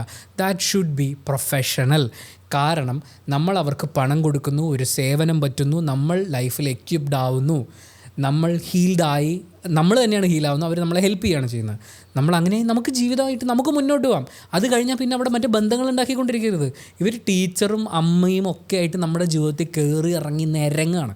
അങ്ങനെ ഒരു പേഴ്സണൽ ബോണ്ടിങ് ഉണ്ടാക്കുന്നത് ഒരു പ്രൊഫഷണലിന് ചേർന്ന കാര്യമല്ല. അവർ പറയണത് എന്താ, ഞാൻ സ്നേഹത്തോട് പറഞ്ഞാൽ അവരങ്ങ് ചെയ്യും. നിങ്ങൾ ഇമോഷണലി മാനിപ്പുലേറ്റഡ് ആണ്. നിങ്ങളുടെ ജീവിതത്തിൽ നിങ്ങൾ ആഗ്രഹിക്കുന്ന പോലെ ജീവിക്കാൻ പറ്റണമെങ്കിൽ നിങ്ങൾ എന്നെ അനുസരിക്കണം എന്നൊരു ഗോഡ് ലൈക്ക് ക്യാരക്ടർ വന്ന് നിങ്ങളോട് പറയുകയാണ്. ഞാൻ പറയുന്ന പോലെ ചെയ്താലേ ജീവിതത്തിൽ സക്സസ് ആവും. എന്നിട്ട് ഇവരുടെ സക്സസ് എന്താണെന്നറിയോ? ഇവർ ഈ പറയുന്ന ജീവിത വിജയം എന്താണെന്നറിയോ? കാശുണ്ടാക്കുക, ഫുൾ ടൈം ഹാപ്പി ആയിട്ടിരിക്കുക. ഫുൾ ടൈം ഹാപ്പി ആയിട്ടിരിക്കുക എന്ന് പറയുന്നത് ഒരു നല്ല കാര്യമല്ല. നിങ്ങൾ ഇമോഷൻസിനെ ഫീൽ ചെയ്യാതെ എല്ലാത്തിലും സന്തോഷം കണ്ടെത്തി 24 മണിക്കൂറും ചിരിച്ചുകൊണ്ടിരിക്കുന്ന ഒരു മനുഷ്യനെ കുറിച്ച് നിങ്ങൾക്ക് എന്താ തോന്നുക? നമുക്ക് ഇമോഷൻസ് വേണ്ടേ? ദേഷ്യം വരും, സങ്കടം വരും. ആ ദേഷ്യവും സങ്കടവും ബാക്കിയുള്ളവർക്ക് ബുദ്ധിമുട്ടാവാതിരിക്കുക, നമുക്കതിനെ റെഗുലേറ്റ് ചെയ്യാൻ പറ്റുക. ഇത്രേ ഉള്ളൂ കാര്യം. എനിക്ക് എൻ്റെ മെക്കിട്ട് ഒരാൾ കയറുമ്പോൾ ദേഷ്യം വരണം, മെഡിറ്റേറ്റ് ചെയ്യുന്നു എന്നുള്ളതുകൊണ്ട് ദേഷ്യപ്പെടണമെന്ന് വെച്ചാലും എനിക്ക് പറ്റൂല. ഇത് മറ്റേ വയറ്റിൽ നിന്ന് പോകണമെന്ന് വെച്ചാലും പറ്റൂല എന്ന് പറയുന്ന പോലത്തെ ഒരു അവസ്ഥയാണ്. ചില കാര്യങ്ങൾ വെൻറ്റ് ചെയ്യണം, അത് പുറത്തേക്ക് പോകാനുള്ളതിന് വിടണം. അല്ലാതെ ആ സമയത്ത് ചിരിച്ചുകൊണ്ടിരിക്കൂ, പോസിറ്റീവായി അഫർമേഷൻ കൊടുത്തുകൊണ്ടിരുന്നത് നിങ്ങൾക്ക് പറ്റും, എനിക്ക് പറ്റൂല. അൾട്ടിമേറ്റ് ഇവർ നമുക്ക് തരുന്ന ഓഫർ കോടീശ്വരനാവുക എന്നുള്ളതാണ്. ഇവരുണ്ടാക്കുന്ന സാമ്പത്തിക ദ്രോഹത്തെക്കുറിച്ച് കൂടി നമുക്ക് സംസാരിക്കാം. എന്താണ് ഇവർ ചെയ്യുന്ന സാമ്പത്തിക ദ്രോഹം എന്ന് പറഞ്ഞു കഴിഞ്ഞാൽ, അവർക്കൊരു ധാരണയില്ലാത്ത കാര്യങ്ങളെക്കുറിച്ച് നിങ്ങളെ പഠിപ്പിക്കാൻ നോക്കുന്നു എന്നുള്ളതാണ്. നേരത്തെ റിലേഷൻഷിപ്പ് കോച്ച് എന്നാണ് അവർ ഇട്ടിരുന്നെങ്കിൽ ഇവിടെ വെൽത്ത് കോച്ച് എന്നാണ് പറയുന്നത്. എങ്ങനെ ഇതൊക്കെ പറഞ്ഞു തരാം? നിങ്ങൾ അധ്വാനിച്ചുണ്ടാക്കുന്ന പണത്തിന് എങ്ങനെ ഡീൽ ചെയ്യണം എന്ന് നിങ്ങൾക്കറിയില്ലെങ്കിൽ നിങ്ങളൊരു ഫിനാൻഷ്യൽ എക്സ്പേർട്ടിനെ കൺസൾട്ട് ചെയ്യുക. ഫീസ് വാങ്ങി അത് ചെയ്യുന്നവരുണ്ട്. അതുപോലെ ചില ഫണ്ട് മാനേജ്മെൻറ്റ് കമ്പനികളുണ്ട്. ഞാൻ അതിനെക്കുറിച്ച് അന്വേഷിച്ചിറങ്ങിയപ്പോഴാണ് ഞാൻ തന്നെ ഞെട്ടിയത്. ചില ഫണ്ട് മാനേജ്മെൻറ്റ് കമ്പനികൾ നമ്മൾ അവർക്ക് കൊടുക്കുന്ന ഫണ്ട് മാനേജ് ചെയ്യുന്നതിന് നമ്മുടെ കയ്യിൽ നിന്ന് പൈസ വാങ്ങില്ല. നമ്മളിപ്പോൾ സിസ്റ്റമാറ്റിക് ആയിട്ട് ഇൻവെസ്റ്റ് ചെയ്യുന്നൊരു പ്ലാൻ തുടങ്ങാം. നിങ്ങൾക്കൊരു 30,000 രൂപ ശമ്പളമുണ്ട്. പക്ഷേ ഈ പൈസ കിട്ടിയിട്ടും മാസാവസാനം ആകുമ്പോൾ നിങ്ങൾ കടം വാങ്ങിക്കുന്ന അവസ്ഥയാണ്. കടമൊന്നും തീരുന്നില്ല എന്നാണെങ്കിൽ ഒരു ഫിനാൻഷ്യൽ എക്സ്പേർട്ടിനെയോ ഒരു ഫണ്ട് മാനേജ്മെൻറ്റ് കൺസൾട്ടൻസിയോ മീറ്റ് ചെയ്യുക. അവർ നിങ്ങളുടെ നല്ല പൈസ വാങ്ങിക്കുക. നിങ്ങൾ ഇൻവെസ്റ്റ് ചെയ്യുന്ന സമയത്ത് ആ ഇൻവെസ്റ്റ് ചെയ്യുന്ന കമ്പനിയിൽ നിന്നാണ് അവർ പൈസ വാങ്ങിക്കുന്നത്. നമ്മുടെ കയ്യിൽ നിന്ന് പൈസ വാങ്ങിക്കുന്നത് വേറെ തന്നെ സർവീസുകളുണ്ടാവും. നമ്മൾ അവർക്ക് കുറച്ച് പൈസ കൊടുത്താലും കുഴപ്പമില്ല. എവിടെയാണ് നമ്മുടെ പൈസ ചോരുന്നതെന്നുള്ളത് സിസ്റ്റമാറ്റിക്കായി അനലൈസ് ചെയ്ത് അവർ കണ്ടുപിടിച്ച് പറഞ്ഞു തരും. അതിനെ എങ്ങനെ ഒഴിവാക്കാം, എങ്ങനെ ഈ സാലറിയിൽ നിന്നുകൊണ്ട് അല്ലെങ്കിൽ ഈ വരുമാന സാധ്യതയിൽ നിന്നുകൊണ്ട് നമുക്കൊരു സേവിങ്സ് ഉണ്ടാക്കിയെടുക്കാം, നമുക്ക് എങ്ങനെ നമ്മുടെ ഹെൽത്ത് ഇൻഷുറൻസും ടേം ഇൻഷുറൻസും എമർജൻസി ഫണ്ടും ഒക്കെ പ്ലാൻ ചെയ്യാമെന്ന് നമുക്ക് പറഞ്ഞു തരുന്ന ആൾക്കാരുണ്ട്. ദേ ആർ ട്രെയിൻഡ്, അവർ സർട്ടിഫൈഡ് ആണ്. ഇന്ത്യയിൽ ഈ വെൽത്ത് റിലേറ്റഡ് ആയിട്ടുള്ള കാര്യങ്ങളെ മാനേജ് ചെയ്യുന്ന കമ്പനികൾ വരുന്നത് സെബിയുടെ അണ്ടറിലാണ്.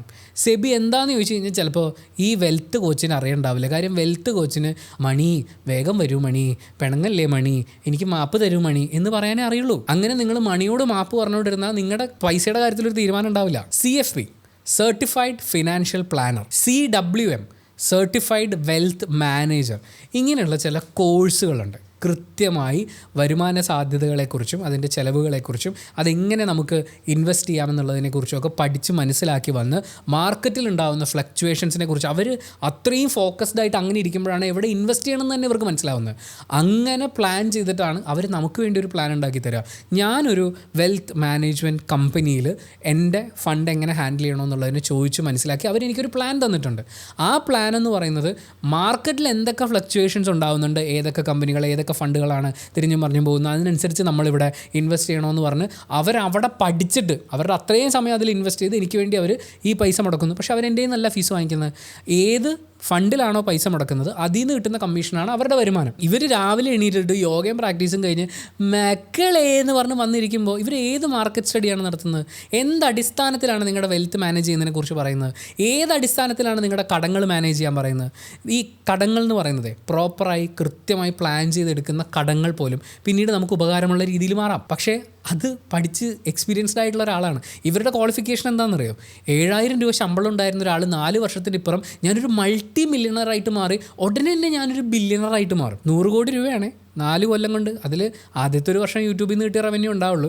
അപ്പോൾ ഒരു 3 വർഷം കൊണ്ട് 100 കോടിയിലേക്കൊക്കെ എത്തുന്ന സമയത്തെ ഒരു വർഷം എത്ര കോടി രൂപ തന്നിട്ടുണ്ടാവും? അപ്പോൾ അത്രയും കോടിയൊക്കെ കിട്ടുന്ന സമയത്ത് അതുപോലെ BMW കാർ, ഈ BMW കാർ വാങ്ങാൻ വേണ്ടിയിട്ട് നിങ്ങൾ ഷോറൂമിൽ ചെല്ലും. നിങ്ങൾക്ക് 2 ഓപ്ഷനാണ്. ഒന്ന് സെക്കൻഡ് ഹാൻഡ് കാർ വാങ്ങിക്കാം. അത് അത്യാവശ്യം പുറത്ത് നല്ല പെയിൻ്റ് അടിച്ച് അകത്തൊന്നും ഇല്ലാത്തൊരു വണ്ടിയായിട്ട് വാങ്ങിക്കാനാണെങ്കിൽ ചെറിയ പൈസക്കൊക്കെ കിട്ടുമായിരിക്കും. അല്ലാത്ത പക്ഷം നിങ്ങൾ ഫ്രഷ് ആയിട്ടൊരു BMW കാർ ഷോറൂമിൽ നിന്ന് ഇറക്കണമെങ്കിൽ നിങ്ങളുടെ ITR അടക്കമുള്ള കാര്യങ്ങൾ ഉണ്ടാവണം. ആ ITR നിങ്ങൾ നാട്ടുകാരെ കാണിക്കൂ, വിശ്വസിപ്പിക്കൂ. ഈ BMW കാർ കാണുമ്പോൾ എനിക്ക് ഓർമ്മ വരുന്നത് പണ്ട് RMPയിൽ ചേരാൻ പോയതാണ്. എൻ്റെ കുറേ കൂട്ടുകാരുണ്ടായിരുന്നു. വൈകുന്നേരം ആകുമ്പോൾ അവർ വിളിക്കും, എടാ ഒരു മീറ്റിംഗ് ഉണ്ട്, ഒരു പേഴ്സണാലിറ്റി ട്രെയിനിങ് പരിപാടിയാണ്, നീ ഒന്ന് വന്ന് നോക്ക്, ചിലപ്പോൾ അടിപൊളിയായിരിക്കും എന്ന് പറഞ്ഞ് നമ്മൾ ഫ്രണ്ടിൻ്റെ കൂടെ പോകും. പോകുന്നതിന് മുമ്പ് വന്ന് നമുക്ക് ഒരു ചായയും ഒരു വടയും വാങ്ങിച്ചു തരും. അത് കഴിഞ്ഞ് നമ്മളിതിൻ്റെ അകത്ത് കയറും. അകത്ത് കയറുമ്പോൾ കുറേ ആൾക്കാർ വന്നിരിക്കുകയാണ്. ഒരു ബോർഡൊക്കെ വെച്ചിട്ടുണ്ടാവും. കോട്ട് സൂട്ട് ഇട്ടിട്ടുള്ള ഒരാൾ അതിൻ്റെ മുകളിൽ കയറി നിൽക്കും. ഇതാണ് എല്ലാ മൾട്ടി ലെവൽ മാർക്കറ്റിംഗ് കമ്പനികളിലും ചെയ്യുന്നത്. ആളെ പറ്റിക്കൽ, പൈസ ചോർത്തൽ സ്കീമുകളെല്ലാം വർക്ക് ചെയ്യുന്നത് ഇങ്ങനെയാണ്. സ്റ്റേജിൽ കയറി കോട്ട് സൂട്ട് വിട്ട് നിൽക്കുന്ന ആൾ പറയും, ഞാൻ പണ്ട് വൈപ്പിൽ മീനൊക്കെ പിടിച്ച് ജീവിച്ചുകൊണ്ടിരുന്നതാണ്. ഞങ്ങളുടെ നാട്ടിലെന്ന് പറഞ്ഞാൽ ഭയങ്കര കഷ്ടപ്പാടൊക്കെ ആയിരുന്നു. എൻ്റെ അച്ഛനൊരു കൂലിപ്പണിക്കാരനായിരുന്നു. ഞാൻ പോയിട്ട് എനിക്ക് പഠിത്തമൊന്നും വന്നില്ല, എനിക്ക് ജോലിയൊന്നും കിട്ടില്ല. ഞാൻ അങ്ങനെ ഇരിക്കുന്ന സമയത്താണ് എൻ്റെ ഒരു കൂട്ടുകാരൻ നിങ്ങളൊക്കെ വന്നിരിക്കണ പോലെ എന്നെ ഇവിടെ കൊണ്ടുവന്നിരുത്തിയത്. അങ്ങനെ ഈ ക്ലാസ് കേട്ട് കഴിഞ്ഞപ്പോൾ എനിക്ക് തോന്നി, അപ്പോൾ പോയാലും സാരമില്ല, ഒരു 7,000 രൂപയല്ലെന്ന് വെച്ചാൽ 250 രൂപ പറ്റുകടയിൽ കൊടുക്കാനില്ലാതിരുന്നവനാണ് ഈ കഥ പറയുന്നത്. എന്ന് വെച്ചാൽ അവൻ്റെ പാസ്റ്റ് പറയുമ്പോൾ അങ്ങനെ 7,000 രൂപ കൊടുത്ത് ഞാൻ ഈ സ്കീമിൽ ചേർന്ന് ഞാൻ എൻ്റെ അപ്പുറത്തൊരാളെ ചേർത്ത് ഇപ്പുറത്തൊരാളെ ചേർത്ത് ഞാൻ അങ്ങനെ എൻ്റെ ടീമിൽ ഭയങ്കരമായിട്ട് ഫോക്കസ് ചെയ്ത് അങ്ങനെ വർക്ക് ചെയ്ത് ഞാനുണ്ടല്ലോ, ഞാൻ 24 മണിക്കൂർ ഞാൻ ഓടി നടന്ന് വർക്ക് ചെയ്ത്. ഞാൻ പോകാത്ത ആൾക്കാരില്ല, കാണാത്ത ആൾക്കാരില്ല. ഇപ്പോൾ നോക്ക് നിങ്ങൾ, എൻ്റെ ഒരാഴ്ചയിലെ വരുമാനം 1.5 ലക്ഷം രൂപയാണ്. ആ പുറത്ത് കിടക്കുന്ന BMW കാറില്ലേ, ആ ബെൻസ് കാറില്ലേ, ഇത് ഞാൻ സ്വന്തമായിട്ട് വാങ്ങിച്ചു. അങ്ങനെ ഞാനിപ്പോൾ എൻ്റെ വീട്ടിലേക്ക് പോണത് ഈ കാറുമായിട്ടാണ്. എൻ്റെ പഴയ വീട്ടിൽ എൻ്റെ ഈ കാർ കയറില്ല, ആ വഴിയൊക്കെ ചെറുതായിരുന്നു ഗൈസ് എന്നൊക്കെ പറഞ്ഞ് ഇയാൾ ക്ലാസ് എടുക്കും. നമ്മളത് വിശ്വസിച്ചിട്ട് ആണല്ലേ എന്ന് പറഞ്ഞ് ഇല്ലാത്ത കാശ് 7,000 രൂപ കടം വാങ്ങിച്ചിട്ട് ഈ കൊണ്ടുവന്ന കൂട്ടുകാരൻ്റെ ഒരു കാലിൽ ചേരും. എന്നിട്ട് നമ്മുടെ കാലിൽ ആളെ ചേർക്കാൻ വേണ്ടിയിട്ട് ഓടും. ഇവിടെ സംഭവിക്കുന്ന കാര്യം എന്താ പറയുക, ഒന്ന് ഈ ചായയും വടയും വാങ്ങിച്ചു തന്നെന്തിനാണെന്നറിയോ? മലയാളികൾക്ക് പൊതുവേ ഉള്ളൊരു കാര്യമാണ്, നമുക്ക് ആരെങ്കിലും ഭക്ഷണം വാങ്ങിച്ചു തന്നു കഴിഞ്ഞാൽ നമുക്ക് അവരോടൊരു ഇമോഷണൽ കണക്റ്റാണ്, അവരോട് നമുക്ക് നോ പറയാൻ പറ്റില്ല. സെയിം സാധനമാണ് മക്കളേന്ന് വിളിച്ചിട്ട് ഈ ടീച്ചറമ്മ വന്നിരുന്ന് കാണിക്കുന്നത്, നമ്മളുമായിട്ട് ഈ ഇമോഷണൽ ബോണ്ടിങ് ഉണ്ടാക്കുന്നു. അത് കഴിഞ്ഞ് നമ്മൾ ഇതുപോലെ ഞാൻ ഇത്രയും കാശൊക്കെ ഉണ്ടാക്കിയിട്ടുണ്ട്, ഇത് കാശുണ്ടാക്കാൻ പറ്റുന്ന പരിപാടിയാണ്, നിങ്ങൾ വന്ന് കയറിക്കോ എന്ന് പറഞ്ഞ് നമ്മൾ ഈ കാറ് കാണിക്കുക. എനിക്ക് അന്ന് ഇതൊന്നും ചോദിക്കാൻ അറിയില്ലായിരുന്നു. ഇന്നാണ് ഞാൻ ചോദിച്ചത്, ചേട്ടൻ്റെ ITR ഫയൽ ചെയ്ത് രേഖ ഒന്ന് കാണിച്ചു തരുമോ, ഈ വണ്ടി ഇത് സെക്കൻഡ് ഹാൻഡ് വാങ്ങിച്ചാണോ ഫ്രഷ് വാങ്ങിച്ചാണോ, ഇതിൻ്റെ ഓണർഷിപ്പ്, ഇതിൻ്റെ RC ബുക്ക് എനിക്ക് ഒന്ന് കാണിച്ചു തരൂ, ഞാനൊന്ന് വിശ്വസിക്കട്ടെ. പക്ഷെ അന്നതൊന്നുമില്ല. അന്ന് പുറത്തൊരു കാറ് കിടക്കുന്നു, അയ്യോ കാറൊക്കെ വാങ്ങിച്ചു എന്തോരം കാശാണ്. അപ്പോൾ നമുക്ക് പെട്ടെന്ന് പൈസ ഉണ്ടാക്കാൻ പറ്റുമല്ലേ. പിന്നെ ഈ പെട്ടെന്ന് പൈസ ഉണ്ടാക്കുക, 1.5 ലക്ഷം രൂപയ്ക്ക് ഒരാഴ്ചയിൽ ഉണ്ടാക്കുക എന്നൊക്കെ പറയുമ്പോൾ ഇതൊരു ഡ്രീമാണ്. സാമ്പത്തികമായി നമ്മൾ പൊയ്ക്കൊണ്ടിരിക്കുന്ന അവസ്ഥയിൽ ചിലപ്പോൾ വളരെ താഴെയായിരിക്കും. അതിനെ ഒരു മോശം കാര്യമാക്കി കാണിക്കുക എന്നുള്ളതാണ് ഇവർ ഫസ്റ്റ് ചെയ്യുന്നത്. മറ്റേ സ്റ്റേജ് കയറുന്ന ആദ്യത്തെ ആൾ ഞാൻ നിങ്ങളെപ്പോലെയൊക്കെ സാമ്പത്തികമായിട്ട് ഭയങ്കര താഴെ നിൽക്കുന്ന അവസ്ഥയിലായിരുന്നു എന്ന് പറയുമ്പോൾ നമുക്കും തോന്നും അയ്യോ അപ്പം ഞാൻ ഭയങ്കര താഴെയാണല്ലേ. നമ്മുടെ ഉള്ളിൽ ഇൻസെക്യൂരിറ്റി ബിൽഡ് ചെയ്യാണ്. അന്ന് എനിക്കൊന്നും ചെയ്യാൻ പറ്റിയിരുന്നില്ല. എൻ്റെ കുടുംബത്തിന് ഒരാൾ പറഞ്ഞ കഥ, എനിക്കൊരു തുണിക്കടയിൽ എൻ്റെ ഫാമിലിയായിട്ട് പോകാൻ പറ്റില്ല, കാരണം അവരെന്തെങ്കിലും എടുത്തു കഴിഞ്ഞാൽ എനിക്കതിന് പൈസ കൊടുക്കാൻ എൻ്റെ കയ്യിലില്ല. പക്ഷേ ഇന്ന് ഞാൻ തുണിക്കടയിൽ ചെന്ന് കഴിഞ്ഞാൽ അതിൻ്റെ പ്രൈസ് ടാഗ് നോക്കാതെ വാങ്ങുന്നുണ്ട്. ഫസ്റ്റ് ഓഫ് ഓൾ അത് ഫിനാൻഷ്യലി ഒരു മണ്ടൻ ചെയ്യുന്ന പരിപാടിയാണ്. നിങ്ങൾ പ്രൈസ് ടാഗ് നോക്കിയിട്ട് വേണം അത് 1 രൂപയാണെങ്കിലും 10 രൂപയാണെങ്കിലും വാങ്ങിക്കേണ്ടത്. കറക്റ്റ് പൈസ ചിലവാക്കുന്നതിന് കണക്ക് വേണം. പക്ഷേ ഇവർ പറയണത് എന്താണ്, അതൊന്നും നോക്കാതെ ഇപ്പോൾ അല്ലെങ്കിൽ നമ്മൾ ഹോട്ടലിൽ ചെന്ന് കഴിഞ്ഞാൽ അറബി വായിക്കുന്ന പോലെയാണ്, വലത്തുനിന്ന് ഇടത്തോട്ടാണ് വായിക്കുക. കാര്യം വലത്തെ സൈഡിലാണല്ലോ ഇവർ പ്രൈസ് എഴുതിയിട്ടുണ്ടാവുക. ഞാൻ ആ അവസ്ഥയിൽ നിന്ന് മാറി. ഇതൊക്കെ കേൾക്കുമ്പോൾ ഒരു ഫിനാൻഷ്യലി ഭയങ്കര ഡള്ളായിട്ടുള്ളൊരു സിറ്റുവേഷനിൽ നിൽക്കുന്ന ഒരു പയ്യന് അല്ലെങ്കിൽ ഒരു കുട്ടിക്ക് ഭയങ്കര ആഗ്രഹം വരും, ഇത് ചെയ്യണം. അപ്പോൾ കടം വാങ്ങിയാണെങ്കിലും ജോയിൻ ചെയ്യും. സെയിം പരിപാടിയാണ് ഇവരിവിടെ ചെയ്തുകൊണ്ടിരിക്കുന്നത്. നമ്മുടെ ഉള്ളിൽ ഇൻസെക്യൂരിറ്റി ബിൽഡ് ചെയ്യുകയാണ്. നമ്മുടെ ഇന്നത്തെ ലൈഫ് ദുരന്തമാണെന്ന് നമ്മളെ പറഞ്ഞ് പഠിപ്പിക്കുകയാണ്. നിങ്ങൾ എന്നെ നോക്കും, ഞാൻ 7000 രൂപയ്ക്ക് കഷ്ടപ്പെടുമായിരുന്നു, ഇന്ന് എനിക്ക് എല്ലാ സൗഭാഗ്യങ്ങളും ഉണ്ട്. അവർ കാറ് വാങ്ങണമെന്ന് തോന്നുമ്പോൾ ഉടനെ ഒരു കോഴ്സ് ലോഞ്ച് ചെയ്യും. കോഴ്സിന് ആൾക്കാർ വരും, 4999 രൂപ വെച്ചിട്ട് ഒരു 50 പേര് വരുമ്പോഴേക്കും ഒരു EMI അല്ലെങ്കിൽ ഡൗൺ പേയ്മെൻറ്റ് കൊടുക്കാനുള്ള പൈസയും അത് കാണിച്ചാണ് ഇവർ ഈ ആളെ കൂട്ടുന്നത്. ഞാൻ ഈ പോഡ്കാസ്റ്റ് എല്ലാം എടുത്ത് നോക്കുമ്പോൾ വില കൂടിയ ഒരു സാരിയും വലിയ സ്വർണ്ണ മാലയൊക്കെ ഇട്ടിട്ടാണ് അവർ ഈ ഇൻ്റർവ്യൂവിന് വരുന്നത്. അവരുടെ യൂട്യൂബ് ചാനലിൽ ഇടുന്ന വീഡിയോയിൽ അതൊന്നുമില്ല. കാരണം അവിടെ ഓൾറെഡി പൈസ കൊടുത്ത് വന്നിട്ടുള്ള ആൾക്കാരാണല്ലോ, അവരെന്തായാലും പെട്ട്. ബാക്കിയുള്ളവരെ കാണിച്ച് കൊതിപ്പിക്കാൻ BMW കാർ എന്തായാലും പോഡ്കാസ്റ്റിൻ്റെ സ്റ്റുഡിയോയ്ക്കകത്ത് കൊണ്ട് പാർക്ക് ചെയ്യാൻ പറ്റില്ലല്ലോ. അത് ഇടക്കിടക്ക് തള്ളും. ബാക്കി മുഴുവൻ ഈ സ്വർണ്ണാഭരണങ്ങൾ കാണിക്കും. ഞാനൊരു വലിയ നിലയിലെത്തി, നിങ്ങളൊക്കെ കഷ്ടപ്പാടിലാണ്, എൻ്റെ കൂടെ വരൂ, എൻ്റെ ഇതിൽ ചേരൂ, ഞാൻ നിങ്ങൾക്ക് പൈസ ഉണ്ടാക്കാനുള്ള വഴി പറഞ്ഞുതരാം എന്നാണ് ഇവർ പറഞ്ഞുകൊണ്ടിരിക്കുന്നത്. അവിടെ വേണ്ടത് സാമ്പത്തിക അച്ചടക്കമാണ്. പിന്നെ നിങ്ങൾ ഫിനാൻഷ്യലി ഡള്ളായിരിക്കുന്ന ഒരു സാഹചര്യത്തിൽ ആദ്യം ചെയ്യേണ്ടത് കുറേ കാശുണ്ടാക്കാനുള്ള വഴി കണ്ടുപിടിക്കുക എന്നുള്ളതല്ല, ആദ്യം നമ്മൾ എക്യുപ്ഡ് ആവുക എന്നുള്ളതാണ്. നല്ല വിദ്യാഭ്യാസം. ഞാൻ ഡിഗ്രിക്ക് പഠിക്കുന്ന സമയത്ത് RMB എന്ന് മാറി നാനോ എക്സൽ എന്ന് പറയുന്ന ഒരു കമ്പനി വന്നു. ആ കമ്പനിയുടെ ആൾക്കാർ എന്നോട് പറയടാ ഫുൾ ടൈം ഇറങ്ങി നടന്നു കഴിഞ്ഞാൽ നിനക്ക് ഇതിൽ നല്ല പൈസ ഉണ്ടാക്കാൻ. കാര്യം ഞാൻ ഓടി നടന്ന് പണിയെടുക്കുമായിരുന്നു. അതേസമയം എന്നെ ഇതിൻ്റെ അകത്ത് കൊണ്ട് ചേർത്ത എൻ്റെ മറ്റേ ലെഗിൽ നിൽക്കുന്ന മറ്റേ മാനേജറില്ലേ, 11 MBA കഴിഞ്ഞാണ്. അവൻ്റെ അച്ഛൻ EMI അടച്ചുകൊണ്ടിരിക്കുന്ന ഫോർഡ് ഐക്കൺ കാറ് കാണിച്ചിട്ട് ഈ കാർ അതിൽ നിന്ന് ഉണ്ടാക്കിയെന്ന് പറഞ്ഞാണ് ഈ വൃത്തികെട്ടവൻ എന്നെ ആദ്യം RMBയിൽ ചേർത്ത്. അത് കഴിഞ്ഞ് നാനോ എക്സലിൽ വന്നു കഴിഞ്ഞപ്പോൾ അവൻ പറയടാ MBA പഠിച്ച ഞാൻ പോലും ഇപ്പോൾ മൾട്ടി ലെവൽ മാർക്കറ്റിംഗ് ഒക്കെ ചെയ്ത് ഇങ്ങനെ നടക്കടാ, ജോലിക്കൊന്നും പോയിട്ട് ഒരു കാര്യമില്ല, നീ എന്തിനാ ഈ കോളേജിൽ പോകണം, ഞാൻ ഡിഗ്രിക്ക് പഠിക്കുക, ക്ലാസ്സിലൊന്നും പോയിട്ടൊരു കാര്യമില്ല, നീ ധൈര്യമായിട്ട് ഇറങ്ങും, ഫുൾ ടൈമായിട്ട് ഇറങ്ങടാ, അടിപൊളിയാക്കാൻ പറ്റും. ഞാൻ ഫുൾ ടൈമായിട്ട് ഇറങ്ങി. 1 വർഷം ഞാൻ കോളേജിൻ്റെ പരിസരത്ത് പോലും പോയിട്ടില്ല. എനിക്കാണ് അവിടെ നഷ്ടം ഉണ്ടായത്. കുറച്ച് കഴിഞ്ഞപ്പോൾ കമ്പനി 3G. എനിക്കവിടെ വേണ്ടിയിരുന്നത് കൃത്യസമയത്ത് വിദ്യാഭ്യാസമായിരുന്നു. കൃത്യമായി വിദ്യാഭ്യാസം നേടുക, കൃത്യമായിട്ടുള്ളൊരു മാർഗ്ഗത്തിലേക്ക് നമ്മളെ കൊണ്ടെത്തിക്കാൻ പറ്റുന്ന വിവരമുള്ളൊരു മെൻറ്റർ ഉണ്ടാവുക. ഇവിടെ CJ റോയ് ആത്മഹത്യ ചെയ്ത കാര്യത്തെക്കുറിച്ച് സുജിത് ഭക്തൻ പറഞ്ഞപ്പോൾ അവർ പറയുന്നതേ CJ റോയ്ക്ക് മെൻറ്റർ ഇല്ലാതിരുന്നതുകൊണ്ട് പോസിറ്റീവായി ചിന്തിക്കാൻ വേണ്ടി കാര്യങ്ങൾ പറഞ്ഞ് മനസ്സിലാക്കി കൊടുക്കാൻ പറ്റുന്നൊരു മെൻറ്റർ ഇല്ലാതായിപ്പോയി. ഈ ടീച്ചറമ്മ CJ റോയ്ക്ക് ഉപദേശം കൊടുത്തിരുന്നെങ്കിൽ ആ പാവം പുള്ളിക്കാരൻ ജീവനോടെ ഇരുന്നേനെ എന്നാണ് ഇവർ ഈ പറയുന്നത്. ഇവരെക്കാളും വിവരവും വിദ്യാഭ്യാസവും ഒക്കെയുള്ള മാനേജർമാരടക്കമുള്ള ഒരു സംഘമൊക്കെ ഉണ്ടായിരുന്ന ഒരാളായിരുന്നു എന്നുള്ളത് ഓർക്കുമ്പോൾ എനിക്ക് സങ്കടമുണ്ട്. പക്ഷേ അതുപോലും മാനിഫെസ്റ്റേഷൻ്റെ കൂടെ എടുത്തുകൊണ്ട് പോകാൻ പറ്റുന്ന ഇവരുടെ മനസ്സുണ്ടല്ലോ. നമുക്ക് വിദ്യാഭ്യാസം ഉണ്ടാവുക, കൃത്യമായൊരു മെൻറ്റർ ഉണ്ടാവുക, കൃത്യമായിട്ടുള്ള അവസരങ്ങളിൽ കൃത്യമായ തീരുമാനങ്ങൾ എടുക്കുക, ഇത്രയുമാണ് വേണ്ടത്. അതിന് നോളജാണ് വേണ്ടത്. ഞാൻ ആ സമയത്ത് ഈ പറഞ്ഞ പോലെ പൈസയ്ക്ക് വളരെയധികം ബുദ്ധിമുട്ടിയിരുന്നു. ഒരു 300 രൂപ പാർട്ട് ടൈം ജോലിക്ക് പോയി കിട്ടുകയാണെന്നുണ്ടെങ്കിൽ അത്രയും ആയല്ലോ എന്ന് ആശ്വസിക്കുന്ന ഒരു കുടുംബാവസ്ഥയായിരുന്നു എൻ്റേത്. പക്ഷേ ആ സമയത്ത് ആ 300 രൂപ ഉണ്ടാക്കാൻ വല്ലപ്പോഴും ഒരു വർക്ക് കിട്ടിയാൽ മതി, ബാക്കി സമയത്ത് പഠിക്കുക എന്നുള്ളതാണ് എൻ്റെ മുമ്പിൽ ഏറ്റവും പ്രാക്ടിക്കലായിട്ടുള്ള ചോയ്സ്. ഇവിടെയൊക്കെ ഇവർ ക്യാൻസൽ ചെയ്യാൻ ശ്രമിക്കുന്നത് ജീവിതത്തിൻ്റെ അൺസർട്ടനിറ്റി അൺസർട്ടനിറ്റിയാണ്. നമ്മൾ തീരുമാനങ്ങൾ എടുക്കും, നമ്മൾ പല കാര്യങ്ങളും ചെയ്തു നോക്കും, ചിലപ്പോൾ നടന്നില്ല എന്ന് വരും. അപ്പം നമ്മൾ നിരാശരാകും. നമ്മൾ കുറച്ച് കഴിയുമ്പോൾ ആ നിരാശ, അതിൻ്റെ കൂടെ ഇരുന്ന് ആ നിരാശ തീർന്ന് നമ്മൾ അടുത്ത കാര്യത്തിലേക്ക് പോകും. നിരാശയെ നമുക്ക് കൺട്രോൾ ചെയ്യാൻ പറ്റാത്തൊരു സാഹചര്യത്തിലേക്ക് വരുമ്പോഴാണ് നമ്മളൊരു സൈക്കോളജിസ്റ്റിൻ്റെ അടുത്തേക്ക് പോവുക. അല്ലാത്ത പക്ഷം നിരാശയും നമ്മൾ അനുഭവിക്കേണ്ടതാണ്. എന്തുകൊണ്ട് നമ്മൾ പരാജയപ്പെട്ടു? രാഷ്ട്രീയ പാർട്ടികളൊക്കെ തോറ്റു കഴിയുമ്പോഴേക്കും മാനിഫെസ്റ്റ് ചെയ്യല്ലല്ലോ ചെയ്യുന്നത്. അവരെന്തുകൊണ്ട് തോറ്റു എന്നുള്ളത് അവർ തന്നെ ചെക്ക് ചെയ്യും. എന്നിട്ട് അവരൊരു തീരുമാനത്തിലേക്ക് എത്തും. ഇവർ ലൈഫിൻ്റെ അൺസർട്ടനിറ്റിയെ ക്യാൻസൽ ചെയ്യാനാണ് നമ്മളോട് പറയുന്നത്. കഴിഞ്ഞ ദിവസത്തെ ഒരു വീഡിയോയിൽ അവർ പറയുന്നത്, നമ്മൾ നന്നാവരുതെന്ന് ആഗ്രഹിക്കുന്ന, നമ്മൾ എന്തെങ്കിലും കാര്യം ചെയ്യാൻ ഇറങ്ങി പുറപ്പെടുമ്പോൾ അത് ശരിയാവില്ല എന്ന് പറയുന്ന ആളുകളില്ലേ, അവരൊക്കെയാണ് ടോക്സിക് ആയിട്ടുള്ള ആളുകളാണ്. അതല്ലടോ ടോക്സിസിറ്റി. ചിലപ്പോൾ അവർ നമ്മളോട് നമ്മൾ ചെയ്യാൻ തുടങ്ങുന്ന കാര്യം ചെയ്യേണ്ടെന്ന് പറയുന്നത് അതിൻ്റെ പ്രാക്ടിക്കാലിറ്റിയെ മുൻനിർത്തിയിട്ടായിരിക്കും. അതിനെയും ക്യാൻസൽ ചെയ്യാനാണ് ഇവർ പറയുന്നത്. അതായത് ജീവിതത്തിൽ ഉണ്ടാവാൻ സാധ്യതയുള്ള എല്ലാ അൺസർട്ടനിറ്റികളെയും, എല്ലാ പ്രാക്ടിക്കൽ ഡിഫിക്കൽട്ടീസിനെയും, എല്ലാ പ്രശ്നങ്ങളെയും, ഇമോഷൻസിനെയും എല്ലാം മായ്ച്ച് നിങ്ങളൊരു മൂഢസ്വർഗ്ഗത്തിലേക്ക് വരൂ. ഇവിടെ നമ്മൾ ഫുൾ ഹാപ്പിയാണ്, ട്രാൻസ് അടിച്ച് ഇങ്ങനെ നടക്കാം. മറ്റേ തൂഫാന് ബോധവൽക്കരണമായിട്ട് നടക്കുന്ന സാറുമാരൊക്കെ പറയുന്നൊരു കാര്യമുണ്ട്. നിങ്ങൾ ഈ മരുന്നൊക്കെ ഇങ്ങനെ തുടക്കത്തിൽ ഭയങ്കര രസമായിട്ട് തോന്നും, ഒരു സന്തോഷമൊക്കെ തോന്നും. അതിങ്ങനെ കണ്ടിന്യൂസ് ആയിട്ട് കൺസ്യൂം ചെയ്ത് കഴിഞ്ഞാൽ നിങ്ങൾക്ക് ആ ലോകത്തു നിന്ന് തിരിച്ച് നമ്മുടെ റിയാലിറ്റിയിലേക്ക് വരാൻ പറ്റാതെ മറ്റൊരു മാനസികാവസ്ഥയിലേക്ക് നമ്മൾ എത്തിപ്പോകും. അതുകൊണ്ട് ദയവ് ചെയ്ത് ഇത് കൺസ്യൂം ചെയ്യരുതെന്നാണ്. അത് തന്നെയാണ് എനിക്ക് ഇവിടെയും പറയാനുള്ളത്. ജീവിതത്തിൻ്റെ റിയാലിറ്റി, അതിൻ്റെ പ്രാക്ടിക്കൽ സൈഡ്സ് ഉണ്ട്. മനുഷ്യൻ എന്നുള്ള നിലയ്ക്ക് നമ്മൾ ഹാൻഡിൽ ചെയ്യാൻ പഠിക്കേണ്ടുന്ന, എക്യുപ്ഡ് ആവേണ്ടുന്ന ഇമോഷൻസ് ഉണ്ട്. അതിനെ ഐഡൻറ്റിഫൈ ചെയ്യണം. വിദ്യാഭ്യാസം നേടേണ്ട സമയത്ത് അത് നേടണം. ഹെൽത്ത് ഇഷ്യൂസ് ഉണ്ടാകുമ്പോൾ പ്രോപ്പറായിട്ട് ഡോക്ടറെ അടുത്ത് പോകണം. ഇതിനൊക്കെ അപ്പുറത്ത് മറ്റൊരു മാജിക് ഉണ്ടെന്നും ആ മാജിക്ക് പഠിപ്പിച്ച് തരാമെന്നും അത് പഠിപ്പിച്ച് ഇവർ ചെയ്യുന്ന മറ്റൊരു വലിയ ദ്രോഹമാണ്. ഇവർ ലൈഫ് കോച്ച് ആവാൻ വേണ്ടിയിട്ടുള്ള കോച്ചിങ് കൊടുക്കുകയാണ്. ആ ആൾക്കാർ ഓൾറെഡി ലൈഫ് കോച്ചിങ് തുടങ്ങിയത്രേ.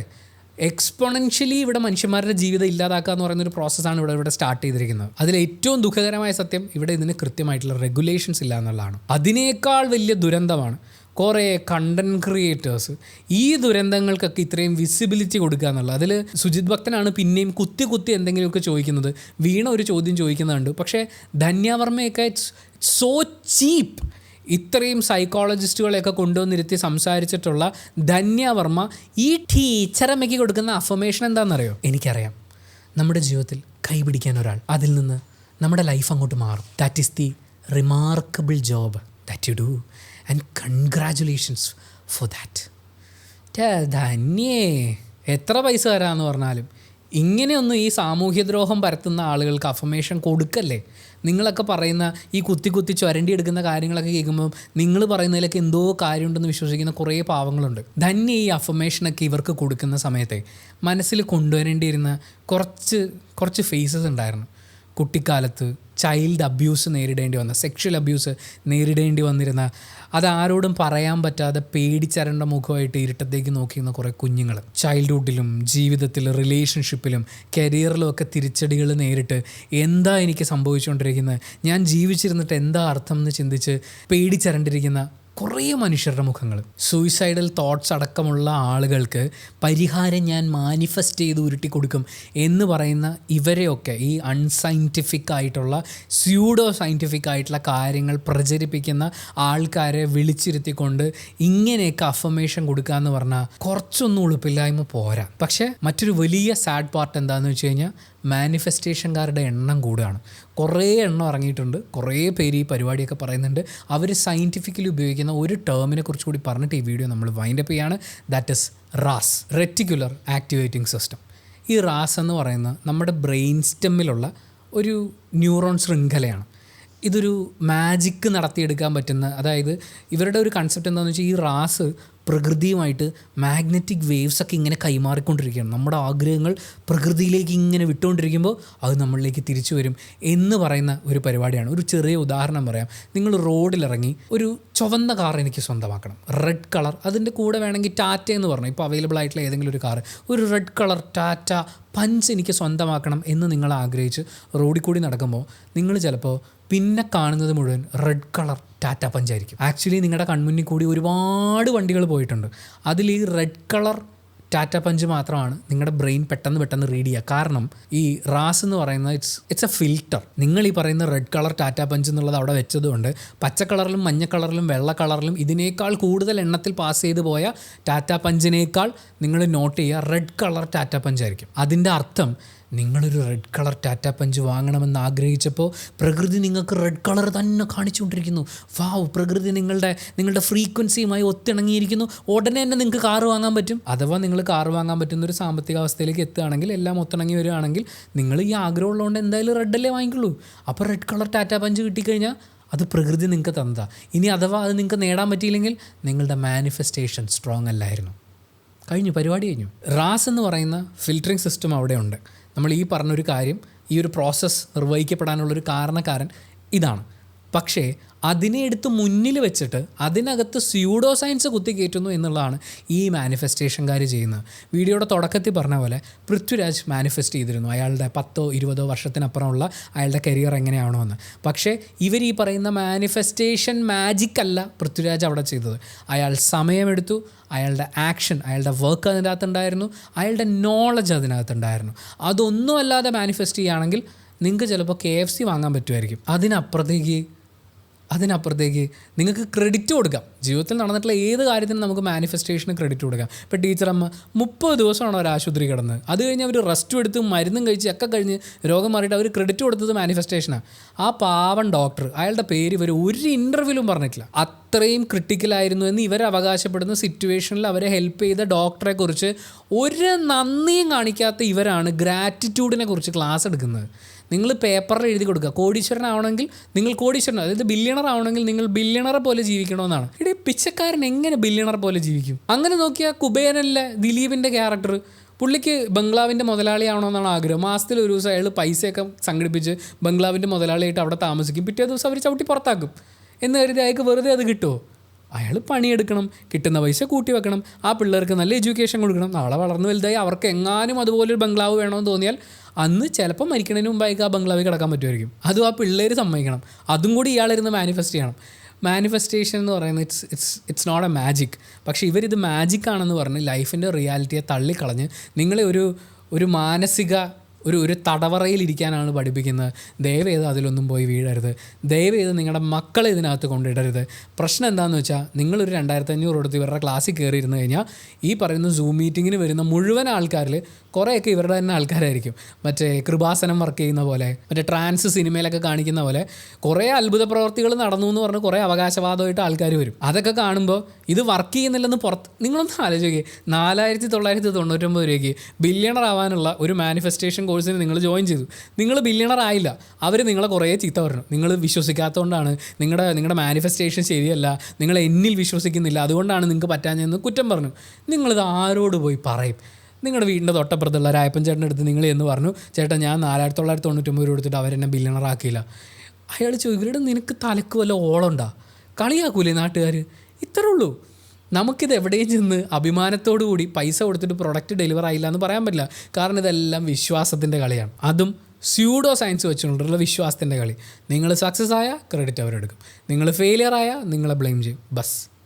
അതുകൊണ്ട് ജീവിതത്തിൽ ആവശ്യത്തിൽ കൂടുതൽ ബ്ലെയിം ചെയ്യാൻ നാട്ടുകാരും ബന്ധുക്കളും ഒക്കെ നമുക്കുള്ളതുകൊണ്ട് ഇതുപോലുള്ള അവരുടെ അണ്ണാക്കി പോയി തല വെച്ച് കൊടുക്കാതിരിക്കാമെന്നേ ഞാൻ പറയുള്ളൂ. ആൻഡ് സുജാർ അക്കാഡമി വളരെ വലിയ വിജയത്തിൻ്റെ കൊടുമുടികളിലേക്ക് കയറട്ടെ. ഒരു ബിസിനസ് സ്ഥാപനമൊക്കെ തുടങ്ങിയല്ലേ, നല്ല വിജയമായിക്കോട്ടെ. പക്ഷേ അതിനകത്തുള്ള ഈ സ്യൂഡോ സയൻസും നാട്ടുകാരെ ദ്രോഹിക്കുന്ന ഇത്തരം വിവരക്കേടുകളും ഒന്ന് ഒഴിവാക്കിയിട്ട് നല്ല എന്തെങ്കിലുമൊക്കെ പണിയെടുത്തിട്ട് അവർ നല്ല നിലയിലേക്ക് വളരട്ടെ എന്ന് ഞാൻ ആത്മാർത്ഥമായി ആഗ്രഹിക്കുന്നു. അവരെ അപമാനിക്കുക എന്നുള്ളതല്ല നമ്മുടെ ഈ വീഡിയോയുടെ ഉദ്ദേശം എന്ന് പറയുന്നത്. പക്ഷേ അൺസയൻറ്റിഫിക് ആയിട്ടുള്ള പ്രാക്ടീസസ് ആരെങ്കിലും തുടരുമ്പോൾ അതിനെ ചോദ്യം ചെയ്യാനും അതിനെതിരെ വാദിക്കാനും ഞങ്ങൾ എന്തായാലും നിയമപരമായി കേസൊക്കെ കൊടുക്കുന്നുണ്ട് കേട്ടോ. അതിനുള്ള പരിപാടിയൊക്കെ തുടങ്ങിയിട്ടുണ്ട്. അപ്പോൾ അതിനെതിരെ കൃത്യമായ നടപടികളുമായി മുന്നോട്ട് പോകാനും ഒരു ഇന്ത്യൻ പൗരൻ എന്ന നിലയിൽ എനിക്കുള്ള അവകാശമാണ് ഞാൻ ഈ വീഡിയോയിൽ വിനിയോഗിച്ചിട്ടുള്ളത്. I am entitled to do this. So അത്രേ ഉള്ളൂ. ബാക്കി നിങ്ങളുടെ ഇഷ്ടം. ലോ ഓഫ് അട്രാക്ഷനേക്കാളും എന്തുകൊണ്ടും പവർഫുൾ ആയിട്ടുള്ളത് ഇന്ത്യയിലെ നിയമങ്ങൾ തന്നെയാണ്. അത് കുറച്ചും കൂടി ഒന്ന് പവർഫുൾ ആവുകയാണെങ്കിൽ ചില ലോ ഓഫ് അട്രാക്ഷനൊക്കെ ഇല്ലാണ്ടായിക്കോളും. അത് എത്രയും പെട്ടെന്ന് സംഭവിക്കട്ടെ എന്ന് ആഗ്രഹിച്ച് ആശംസിച്ച് നമ്മൾ ഈ വീഡിയോ വൈൻഡപ്പ് ചെയ്യുകയാണ്. Thank you so much for watching this video. Video ഇഷ്ടപ്പെട്ടാൽ മാത്രം ലൈക്ക് ചെയ്യുക, ഇഷ്ടപ്പെട്ടിട്ടില്ലെങ്കിൽ എന്തുകൊണ്ട് ഇഷ്ടപ്പെട്ടില്ല എന്ന് കമൻറ്റ് ചെയ്യുക. ചാനൽ സബ്സ്ക്രൈബ് ചെയ്യുന്ന കാര്യവും ഹൈപ്പ് ചെയ്യുന്ന കാര്യവും പരിഗണിക്കുക.